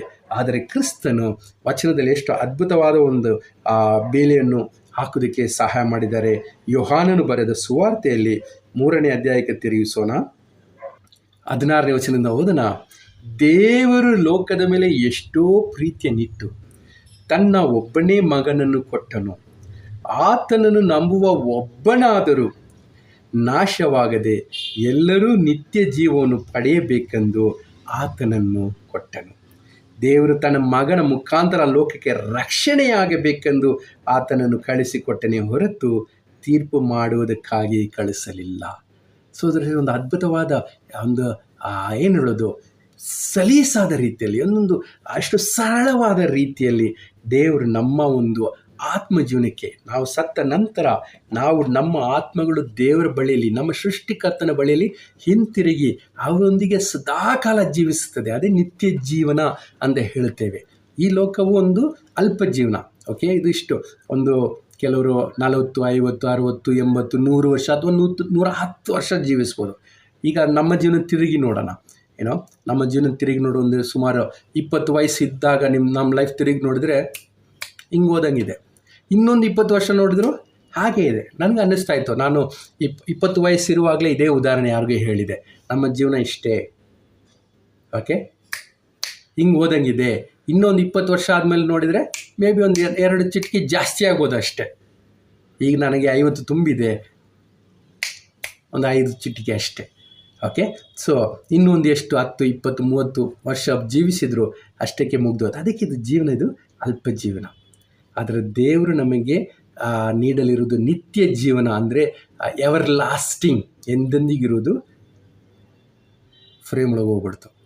ಇದನ್ನು ಕಂಪೇರ್ ಮಾಡೋಕ್ಕಾಗಲ್ಲ, ಹೋಲಿಸಿ ನೋಡೋಕ್ಕಾಗಲ್ಲ. ಈ ಜೀವನ ಅಂದರೆ ನಮ್ಮ ಆತ್ಮಕ್ಕೆ ಒಂದು ಭದ್ರತೆ. ಓಕೆ, ನಾವು ಅಂದ್ಕೊಬಿಡೋದು ನಾವು ಬೇರೆಯವ್ರ ಥರ ನಮ್ಮಿಂದ ದೇಹದಂಡನೆ ಮಾಡೋಕ್ಕಾಗಲ್ಲ, ಬೇರೆಯವ್ರ ಥರ ನಾವು ಎಲ್ಲ ತಪ್ಪುಗಳಿಂದ ದೂರ ಇರೋಕ್ಕಾಗಲ್ಲ, ಬೇರೆಯವ್ರ ಥರ ನಾವು ನಮ್ಮ ಇಡೀ ಜೀವನವನ್ನು ಒಳ್ಳೆಯದಕ್ಕೋಸ್ಕರ ಮುಡಿಪಾಗಿಡೋಕ್ಕಾಗ್ತಾ ಇಲ್ಲ. ದೇವರಿಗೋಸ್ಕರ ನಾವು ಎಲ್ಲವನ್ನು ತ್ಯಜಿಸಿ ಹಸಿವಿನಿಂದ ಉಪವಾಸದಿಂದ ದೇವರನ್ನು ಧ್ಯಾನಿಸೋಕ್ಕಾಗಲ್ಲ. ಅದೇ ವಚನ ಹೇಳುತ್ತದೆ, ಯೇಸು ಹೇಳ್ತಾರೆ, ಆತನನ್ನು ನಂಬುವವನು ಒಬ್ಬನು ನಾಶವಾಗದೆ ಎಲ್ಲರೂ ನಿತ್ಯ ಜೀವನ ಪಡೆಯಬೇಕು. ಎಲ್ಲರೂ, ಏನು ಹೆಸರಿದೆ, ಏನು ಯಾವ ಹಿನ್ನೆಲೆ ಇದೆ ಅದಲ್ಲ. ಯಾರೆಲ್ಲ ಯೇಸುವನ್ನು ನಂಬುತ್ತಾರೋ ಎಲ್ಲರಿಗೂ ಆ ನಿತ್ಯ ಜೀವಕ್ಕೆ, ನಮ್ಮ ಆತ್ಮಕ್ಕೆ ಒಂದು ಭದ್ರತಾ ಬೇಲಿಯನ್ನು ಹಾಕ್ತಾ ಇದ್ದಾರೆ ದೇವರು. ಏನಂತೆ ಅದು? ಓಕೆ, ಯೇಸುವನ್ನು ನಂಬುವ ಯಾರು ನಶಿಸಿ ಹೋಗದೆ ನಿತ್ಯ ಜೀವನ ಹೊಂದಬೇಕು. ಯಾಕೆಂದರೆ ಯೇಸು ಸ್ವತಃ ಬಂದು ನಾವು ಮಾಡಿದ ಎಲ್ಲ ತಪ್ಪುಗಳಿಗೂ ಎಲ್ಲ ಶಿಕ್ಷೆಯನ್ನು ಅವರೇ ಹೊತ್ತುಕೊಂಡು ಶಿಲುಬೆಯ ಮೇಲೆ ನಮ್ಮೆಲ್ಲ ಪಾಪಕ್ಕೆ ಅವರು ಪರಿಹಾರ ಮಾಡಿದ್ದಾರೆ. ಸೊ ಆ ಕಾರಣದ ಆ ನಂಬಿಕೆಯಿಂದ ನಮ್ಮ ಸತ್ತ ನಂತರ ನಮ್ಮ ಆತ್ಮಕ್ಕೂ ಬೇಲಿಯಾವುದಕ್ಕೆ ಕಾರಣವಾಗಿದೆ. ಸೊ ಸೋದರ ಇದೊಂದು ಅದ್ಭುತವಾದ ವಿಷಯ. ನಾವು ಈ ಲೋಕದಲ್ಲಿ ಪ್ರತಿದಿನ ಸತ್ತು ಬದುಕ್ತಾ ಇರ್ತೀವಿ. ಎಷ್ಟೊಂದು ಕೆಲಸ ಮಾಡ್ತೀವಿ, ಎಷ್ಟೊಂದು ತಲೆ ಕೆಡಿಸ್ಕೊತೀವಿ, ಎಷ್ಟೊಂದು ಆತಂಕದಲ್ಲಿ ಜೀವಿಸ್ತೀವಿ. ಭದ್ರತೆಗೋಸ್ಕರ ನಾವು ಎಷ್ಟೊಂದು ವಿಷಯಗಳನ್ನ ಬಿಟ್ಟು ಬಿಡ್ತೀವಿ, ತ್ಯಾಗ ಮಾಡ್ತೀವಿ, ಏನೋ ಒಂದು ಅಲ್ಪ ಸ್ವಲ್ಪ ಸಂಪಾದಿಸ್ಬೇಕಂತ. ಒಂದು ಹೇಳ್ತೀನಿ ನೋಡಿ, ನಮ್ಮ ಜೀವನದ ಶೈಲಿ, ನಮ್ಮ ಜೀವನದ ಮಾರ್ಗ, ನಾವು ಯೋಚಿಸುವ ವಿಧಾನ, ಮಾಡುವ ನಮಗೆ ಎಷ್ಟಿದೆ ಅದರಲ್ಲಿ ಬಡವರ ಜೊತೆ ಹಂಚಿಕೊಂಡು, ನಮ್ಮ ಕಣ್ಣುಗಳನ್ನು ಪರಿಶುದ್ಧತೆಯಲ್ಲಿ ಕಾಪಾಡಿಕೊಳ್ಳುತ್ತಾ, ನಮ್ಮ ಹೃದಯವನ್ನು ತಗ್ಗಿಸಿಕೊಳ್ಳುತ್ತಾ, ಬೇರೆ ನಮ್ಮನ್ನು ದ್ವೇಷಿಸಿದರು ಅವರ ಕಷ್ಟಕ್ಕೆ ನೋಡಿ ನಗದೆ ಅವರಿಗೋಸ್ಕರ ಪ್ರಾರ್ಥಿಸುತ್ತಾ, ನಮ್ಮ ತಪ್ಪು ಮಾಡಿದಾಗಲ್ಲ ಅದನ್ನು ಹೃದಯದಲ್ಲಿ ಇಟ್ಟುಕೊಳ್ಳದೆ ಅದನ್ನು ಅರಿಕೆ ಮಾಡುತ್ತಾ ಬಂದರೆ ನಮ್ಮ ಜೀವನಕ್ಕೆ ದೇವರು ಭದ್ರತಾ ಬೇಲಿ ಹಾಕುತ್ತಾರೆ. ಸೈತಾನನು ಸಹ ಒಳಗೆ ಬರೋದಕ್ಕೆ ಸಾಧ್ಯವಾಗಲ್ಲ. ಎರಡನೇದಾಗಿ, ನಾವು ಯಥಾರ್ಥ ಮನಸ್ಸಿಂದ ದೇವರಲ್ಲಿ ವಿಧೇಯರಾಗಿದ್ದರೆ ನಾವು ಕಾಲಾಕಾಲಕ್ಕೂ ನಮ್ಮ ವಂಶಸ್ಥರು ಸಹ ರಕ್ಷಣೆ ಹೊಂದಿರ್ತಾರೆ. ಅವರು ಸಹ ಅದ್ಭುತವಾದ ಜೀವನದಲ್ಲಿರ್ತಾರೆ. ದೇವರ ಒಂದು ಕೃಪೆ ಅವ್ರ ಮೇಲೆ ಇರುತ್ತದೆ. ದಾವೀದನು ಯಾವ ರೀತಿ ತಪ್ಪುಗಳನ್ನು ಮಾಡಿದ, ಪಾಪ ಅರಿಕೆ ಮಾಡಿದ, ಮತ್ತೆ ವಾಪಸ್ ಹೋಗಿ ದೇವರ ಚಿತ್ತನುಸಾರ ಜೀವಿಸಿದ, ಅವನ ನಿಮಿತ್ತ ಈ ಕಾಲ ಎಷ್ಟು ಸಾವಿರಾರು ವರ್ಷಗಳ ನಂತರ ಸಹ ದಾವೀದನಿಗೆ ಮಾಡಿದ ವಾಗ್ದಾನ ಇವತ್ತಿಗೂ ಇದೆ. ದಾವೀದನ ವಂಶಸ್ಥರಿಗೆ ದೇವರು ಒಂದು ಬೇಲಿಯನ್ನು ಹಾಕಿದರು. ಅದೇ ರೀತಿ ನಮ್ಮ ವಂಶಸ್ಥರಿಗೊಂದು ಬೇಲಿ ಹಾಕಲಿಕ್ಕೆ ನಮ್ಮ ಜೀವನನೇ ಕಾರಣ. ಕೊನೆಯದಾಗಿ, ನಮ್ಮ ಸ್ವಂತ ಆತ್ಮಕ್ಕೆ ನಿತ್ಯ ಜೀವನಕ್ಕೂ ಸಹ ಒಂದು ಬೇಲಿ. ನಾವೇನು ಎಂಥದೇ ತಪ್ಪುಗಳನ್ನು ಮಾಡ್ತಾಯಿದ್ರು ಪದೇ ಬಂದು ದೇವ್ರನ್ನ ಕ್ಷಮಿಸಿ ಅಂತ ಕೇಳಿ ಆತನ ಕ್ರಿಸ್ತನನ್ನು ಕ್ರೈಸ್ತ ಬಂದುದು ನಮ್ಮ ಒಂದು ಪಾಪ ಪರಿಹಾರಕ್ಕಂತ ನಂಬಿದರೆ ಆ ನಮ್ಮ ಆತ್ಮಕ್ಕೊಂದು ಬೇಲಿಯಾಗಿದೆ. ಸೊ ಖಂಡಿತವಾಗಿ ನಾನು ನಂಬುತ್ತೇನೆ. ಇದರ ಬಗ್ಗೆ ಯೋಚಿಸಿರಿ.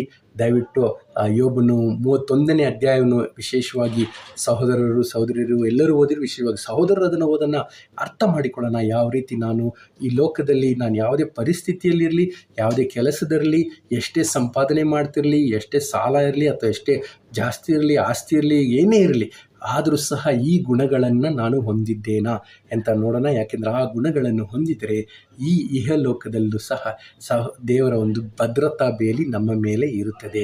ಸೈತಾನನದ್ರ ಒಳಗೆ ನುಗ್ಗಕ್ಕೆ ಆಗುವುದಿಲ್ಲ. ಎರಡನೇದಾಗಿ ನಮ್ಮ ವಂಶಸ್ಥರ ಬಗ್ಗೆ ಸಹ ನಮಗೆ ಕಾಳಜಿ ಇದ್ದರೆ ನಮ್ಮ ಗುಣದ ಅನುಸಾರವಾಗಿ ಅವರಿಗೂ ದೇವರು ಒಂದು ಬೇಲಿಯನ್ನು ಹಾಕ್ತಾರೆ. ನಾವು ಕಣ್ಣು ಮುಚ್ಚಿದ ನಂತರ, ನಾವು ಮಣ್ಣು ಸೇರಿದ ನಂತರ, ನಮ್ಮ ದೇಹದಲ್ಲೂ ಹುಳಗಳು ತಿಂದ ನಂತರ ಸಹ ನಮಗೂ ಈ ಪ್ರಪಂಚಕ್ಕೂ ಯಾವುದೇ ಒಂದು ಸಂಪರ್ಕ ಇಲ್ಲದಿದ್ದರೂ ಸಹ ನಾವು ಜೀವಿಸಿದ ಜೀವನದ ಫಲವಾಗಿ ನಮ್ಮ ವಂಶಸ್ಥರು, ನಮ್ಮ ಮಕ್ಕಳು, ಮೊಮ್ಮಕ್ಕಳು, ಮರಿಮಕ್ಕಳು ನಾವು ನೋಡಿರಕ್ಕಿಲ್ಲ, ಆದರೂ ನಾವು ಮಾಡಿದ ಕ್ರಿಯೆಗಳ ಆಶೀರ್ವಾದ ಅವರ ಮೇಲೆ ಇರುತ್ತದೆ. ಕೊನೆಯದಾಗಿ ನಾವು ಇಲ್ಲಿಂದ ಹೊರಟು ಸತ್ತ ನಂತರ ನಮ್ಮ ಆತ್ಮವು ಸದಾಕಾಲ ನಿತ್ಯ ಜೀವನಕ್ಕೆ ಸಾವಿರಾರು, ಅದೆಷ್ಟಂತ ಗೊತ್ತಿಲ್ಲ ನನಗೆ, ನಮ್ಮ ಸೃಷ್ಟಿಕರ್ತನಾದ ದೇವರೊಂದಿಗೆ ನಾವು ಇರುತ್ತೇವೆ. ಅದಕ್ಕೆ ಮಾಡಬೇಕಾದ ಒಂದೇ ಒಂದು ವಿಷಯ, ನಾವು ಈ ಲೋಕದಲ್ಲಿ ಜೀವಿಸುವಾಗ ಆತನನ್ನು ನಂಬುವವರಾಗಿರೋಣ. ಆತನ ನಂಬೋದಕ್ಕೆ ಕಾರಣಗಳು ಬೇಕಾ? ಓದಿರಿ, ಸುಮ್ಮನೆ ಇರಬೇಡಿರಿ. ಆತನ ಯಾಕೆ ನಂಬಬೇಕೆಂದು ಪ್ರಶ್ನೆ ಇದೆಯಾ? ಉತ್ತರ ಕಂಡುಕೊಳ್ಳಿರಿ. ಬರೀ ಪ್ರಶ್ನೆಯಲ್ಲಿ ಉಳ್ಕೋಬೇಡಿರಿ. ಯಾರೋ ಒಬ್ಬರು ಯೇಸು ಹೆಸರು ಹೇಳಿಕೊಂಡು ತಪ್ಪು ಮಾರ್ಗದಲ್ಲಿ ಹೋದ್ರಂತ ಅವರ ಉದಾಹರಣೆಯನ್ನು ನೋಡಬೇಡಿ. ನಮ್ಮ ಸೃಷ್ಟಿಕರ್ತನಾದ ದೇವರ ಒಂದು ಉದಾಹರಣೆಯನ್ನು ನಾವು ನೋಡೋಣ. ದೇವರು ನಮ್ಮನ್ನು ಆಶೀರ್ವದಿಸಲಿ. ದೇವರು ನಮ್ಮ ಮನಸ್ಸಿನ ಹೃದಯದ ಕಣ್ಣುಗಳನ್ನು ತೆರೆಯಿರಲಿ. ಆತಂಕದ ಜೀವನವಿಲ್ಲದೆ ಭದ್ರತಾ ಬೇಲೆಯನ್ನು ಹೊಂದಿದ ಜೀವನವನ್ನು ಜೀವಿಸೋಣ. ದೇವರು ನಮ್ಮೆಲ್ಲರನ್ನು ಆಶೀರ್ವದಿಸಲಿ. ಆಮೆನ್. ಈ ಒಂದು ಸಮಯದಲ್ಲಿ ಕರ್ತನ ಭೋಜನವನ್ನು ನಾವು ತೆಗೆದುಕೊಳ್ಳಲಿದ್ದೇವೆ. ರೊಟ್ಟಿಯನ್ನು ತೆಗೆದುಕೊಳ್ಳುತ್ತೇವೆ. ಇದು ಯೇಸು ನಮಗೋಸ್ಕರ ತನ್ನ ದೇಹದಲ್ಲಿ ಶಿಲುಬೆ ಮೇಲೆ ಹೊತ್ತುಕೊಂಡ ಎಲ್ಲ ಒಂದು ಶಿಕ್ಷೆಯನ್ನು ಅನುಭವಿಸಿ ದೇಹವನ್ನು ನಮಗೋಸ್ಕರ ಸಮರ್ಪಿಸಿದರು. ಅದಕ್ಕೆ ಸಾದೃಶ್ಯವಾದ ರೊಟ್ಟಿಯನ್ನು ತೆಗೆದುಕೊಳ್ಳುತ್ತೇವೆ ಮತ್ತು ದ್ರಾಕ್ಷಾರಸವನ್ನು ತೆಗೆದುಕೊಳ್ಳುತ್ತೇವೆ. ಅದು ಯೇಸುವಿನ ರಕ್ತಕ್ಕೆ ಹೋಲಿಕೆಯಾಗಿದೆ. ನಮ್ಮ ಪಾಪದ ಕಲೆಯನ್ನು ತೊಳೆಯುವುದಕ್ಕೆ ಆ ಒಂದು ರಕ್ತವನ್ನು ಸುರಿಸಿದರು. ಅದರಿಂದ ನಾವು ಕ್ಷಮಾಪಣೆ ಹೊಂದಿದ್ದೇವೆ. ಈ ದಿನ ಸಹ ನೋಡಿದರೆ ನಮ್ಮ ಒಂದು ಸಂಸ್ಕೃತಿಯಲ್ಲೂ ಸಹ ನೋಡ್ತೀವಿ, ಎಲ್ಲ ಕಡೆ ನಾವು ಮೃಗಗಳನ್ನು ಕತ್ತರಿಸ್ತೇವೆ. ಯಾಕೆ? ಆ ರಕ್ತದಿಂದ ಪಾಪ ವಿಮೋಚನೆಯಾಗಲಿ ಅಂತ. ಆದರೆ ಯೇಸು ಸ್ವತಃ ಅವರೇ ದೇವರ ಕುರಿ ಮರಿಯಾಗಿ ಬಂದು ನಮ್ಮ ಪಾಪ ವಿಮೋಚನೆ ಮಾಡಿದ್ದಾರೆ. ಇದಕ್ಕೆ ಸಾದೃಶ್ಯವಾದ ದ್ರಾಕ್ಷಾರಸವನ್ನು ತೆಗೆದುಕೊಳ್ಳುತ್ತೇವೆ. ಪ್ರಾರ್ಥಿಸೋಣ. ಪರಲೋಕದ ತಂದೆ, ಅಪ್ಪ ಸ್ವಾಮಿ, ಒಂದು ಅದ್ಭುತವಾದ ಸಮಯವನ್ನು ಕೊಟ್ಟಿದ್ದಕ್ಕೆ ಸ್ತೋತ್ರ. ಅಪ್ಪ ಸ್ವಾಮಿ, ಈ ಒಂದು ಭೂ ಯಾತ್ರೆ ಒಂದು ಅಲ್ಪ ಕಾಲದ್ದು, ಅದರ ಆತಂಕ ತುಂಬಿರೋದು ತಂದೆ. ಈ ಒಂದು ಭೂ ಯಾತ್ರೆ ನಮಗೆಲ್ಲರಿಗೂ ಗೊತ್ತು, ವ್ಯರ್ಥವಾದ ಜೀವನ. ಆದರೂ ನಮ್ಮೆಲ್ಲ ಮನಸ್ಸನ್ನು, ಬಲವನ್ನು, ಶಕ್ತಿಯನ್ನು ಈ ಒಂದು ಅಲ್ಪ ಕಾಲದ ಜೀವನದಲ್ಲಿ ಏನೋ ಮಾಡಬೇಕಂತ ಹೋಗಿ ಎಲ್ಲರೂ ಅತೃಪ್ತರಾಗಿರುತ್ತೇವೆ ತಂದೆ. ಆದರೆ ಯೋಬನ ಜೀವನದಲ್ಲಿ ಅವನು ಯಾವ ರೀತಿ ಒಂದು ಸಿದ್ಧ ಮನಸ್ಸಿನಿಂದ, ಯಥಾರ್ಥ ಚಿತ್ತದಿಂದ, ಒಂದು ಪರಿಶುದ್ಧ ಮನಸ್ಸಿನಿಂದ ನಿಮ್ಮನ್ನು ಜೀವಿಸಿದನು. ಆದ ಕಾರಣ ನೀವು ಅವನ ಜೀವನಕ್ಕೆ ಒಂದು ಭದ್ರತಾ ಬೇಲಿಯನ್ನು ಹಾಕಿದಿರಿ. ಅದೇ ಥರ ನಮಗೂ ಹಾಕಿರಿ ತಂದೆ. ನಮ್ಮ ಗುಣಗಳನ್ನು ಬದಲಾಯಿಸಲು ಸಹಾಯ ಮಾಡಿರಿ. ನಾವು ಮಾಡಿದ ತಪ್ಪುಗಳನ್ನು ಕ್ಷಮಿಸಿರಿ ತಂದೆ. ನೀವು ಒಂದು ರೊಟ್ಟಿಯನ್ನು ತೆಗೆದುಕೊಳ್ಳುವಾಗ ಆ ಒಂದು ಪಾಪಗಳು ನಾವು ಮಾಡಿ ಇಷ್ಟು ದಿನ ಯಾವ ರೀತಿ ಇದ್ದರೂ ಪರವಾಗಿಲ್ಲ, ಈಗ ದೇವರು ಯೇಸು ನನ್ನ ಒಂದು ಶಿಲುಬೆ ಮೇಲೆ ಸತ್ತ ಕಾರಣದಿಂದ ನನಗೆ ಇದು ಒಂದು ವಿಮೋಚನೆ ಸಿಕ್ಕಿದೆ ಅಂತ ನಂಬಿ ಈ ದಿನದಿಂದ ಹೊಸ ಮನುಷ್ಯರಾಗಿ ಜೀವಿಸೋದಕ್ಕೆ ಸಹಾಯ ಮಾಡಿರಿ. ಅದೇ ರೀತಿ ದ್ರಾಕ್ಷಾರಸವನ್ನು ತೆಗೆದುಕೊಳ್ಳುವಾಗಲೂ ಸಹ ತಂದೆ ನಮಗೆ ಒಂದು ಸ್ಪಷ್ಟವಾದ ಒಂದು ಅರಿವನ್ನು ನೀಡಿರಿ, ಒಂದು ತಿಳುವಳಿಕೆಯನ್ನು ಕೊಡಿರಿ ತಂದೆ. ನಮ್ಮ ದೃಷ್ಟಿಯಲ್ಲೇ ನಾವು ಎಷ್ಟೊಂದು ಅಘೋರವಾದ ಪಾಪಗಳನ್ನು ಮಾಡಿ, ಅಸಹ್ಯವಾದ ಪಾಪಗಳನ್ನು ಮಾಡಿ, ಒಂದು ನಾಚಿಗೇಡುತನವಾದ ಪಾಪಗಳನ್ನು ಮಾಡಿ ಅದನ್ನು ಹೇಳಿಕೊಳ್ಳೋಕ್ಕೂ ನಮಗೆ ಧೈರ್ಯವಿಲ್ಲದೆ ಅಸಹ್ಯವಾಗಿರುತ್ತದೆ. ನಾವು ನೆನೆಸ್ಕೊಂಡ್ರೆ ನಮಗೆ ಅಸಹ್ಯ ಆಗುತ್ತದೆ ತಂದೆ. ಅವೆಲ್ಲವನ್ನು ನಾವು ನಿಮ್ಮನ್ನು ವಿಶ್ವಾಸದಿಂದ ತಂದೆ, ಆ ರಕ್ತವು ನಮ್ಮನ್ನು ತೊಳೆದು ನಂಬುತ್ತೇವೆ. ಈ ದಿನದಿಂದ ತಂದೆ ನಾವು ಯೋಬನ ಹಾಗೆ ಮತ್ತು ದಾವಿದನ ಹಾಗೆ ಒಂದು ಪರಿಶುದ್ಧ ಜೀವನವನ್ನು ಜೀವಿಸುತ್ತಾ ತಂದೆ, ನಮ್ಮ ಜೀವನಕ್ಕೆ ಒಂದು ಭದ್ರತಾ ಒಂದು ಬೇಲಿಯನ್ನು, ನಮ್ಮ ವಂಶಸ್ಥರ ಒಂದು ಭದ್ರತಾ ಬೇಲಿಯನ್ನು, ನಮ್ಮ ಆತ್ಮಕ್ಕೆ ನಿತ್ಯ ಜೀವದ ಭದ್ರತಾ ಬೇಲಿಯನ್ನು ಹಾಕೋದಕ್ಕೆ ಸಹಾಯ ಮಾಡಿರುತ್ತಂದರೆ ಎಲ್ಲರನ್ನೂ ಆಶೀರ್ವದಿಸ್ರಿ. ಯೇಸು ನಾಮದಲ್ಲಿ ಪ್ರಾರ್ಥಿಸ್ತೇವೆ. ಆಮೇನ್.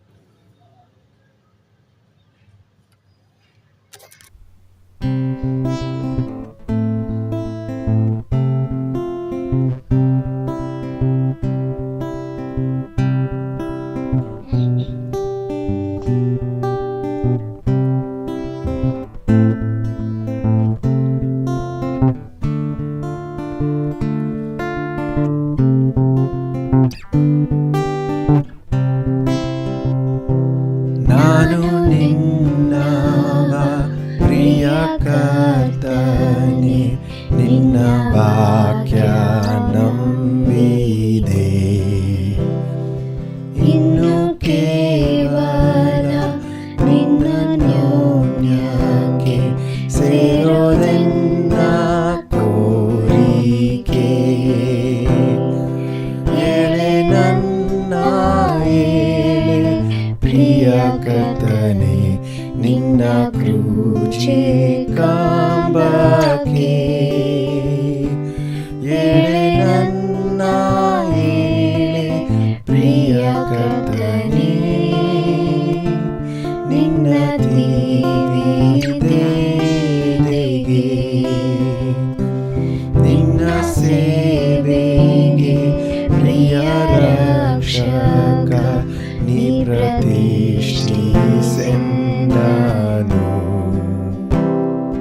ದಯ ಪಾಲಿಸು ದೃಢ ನಿಶ್ಚಯ, ನಿನ್ನ ಚಿತ್ತ ನನ್ನದು.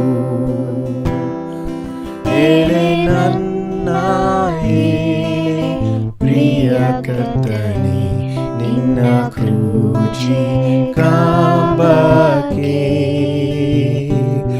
ಏಳೆ ನನ್ನ ಏಳೆ ಪ್ರಿಯ ಕರ್ತನೆ, ನಿನ್ನ ತೀವಿದೆಗೆ. ನಾನು ಹೊರಗಿ ನಿನ್ನ ಪಾದಕ್ಕೆ ಸುಸಂವಾದ ಮಾಡುತ್ತಾ,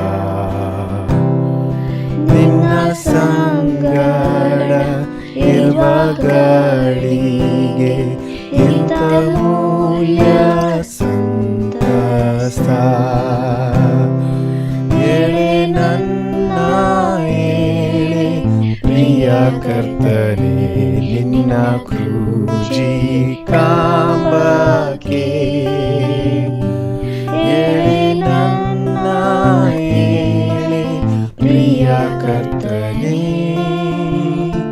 ನಿನ್ನ ತೀವಿದೆಗೆ. ಏಳೆ ನನ್ನ ಏಳೆ ಪ್ರಿಯ ಕರ್ತನೆ, ನಿನ್ನ ತೀವಿದೆಗೆ.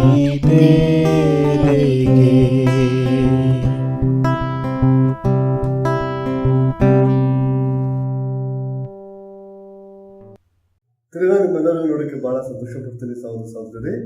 ಈ ಸಮಯದಲ್ಲಿ ವಿಲ್ಸನ್ ಬ್ರದರ್ ಮೂಲಕ ನಮಗೆ ದೇವರು ಅದ್ಭುತವಾದ ರೀತಿಯಲ್ಲಿ ಸಂದೇಶವನ್ನು ಹೇಳ್ಕೊಟ್ಟಿದ್ದಾರೆ. ದೇವರಿಗೆ ಬಹಳ ಕೃತಜ್ಞತೆಗಳನ್ನ ಇದನ್ನೆಲ್ಲ ನಾವು ಕಲ್ತ್ಕೊಂಡಿದ್ದೀವಿ. ದಯವಿಟ್ಟು ಅದನ್ನೆಲ್ಲ ಅಭ್ಯಾಸ ಮಾಡ್ಕೊಳ್ಳೋಣ. ಈ ಸಮಯದಲ್ಲಿ ನಾವು ಪ್ರಕಟಣೆಗಳಿರುತ್ತೆ. ನಾವು ಬರೋ ಭಾನುವಾರ ಇದೇ ರೀತಿಯಲ್ಲಿ ನಮಗೆ ಕನ್ನಡ ಆನ್ಲೈನ್ ಸರ್ವಿಸ್ ಇರುತ್ತೆ.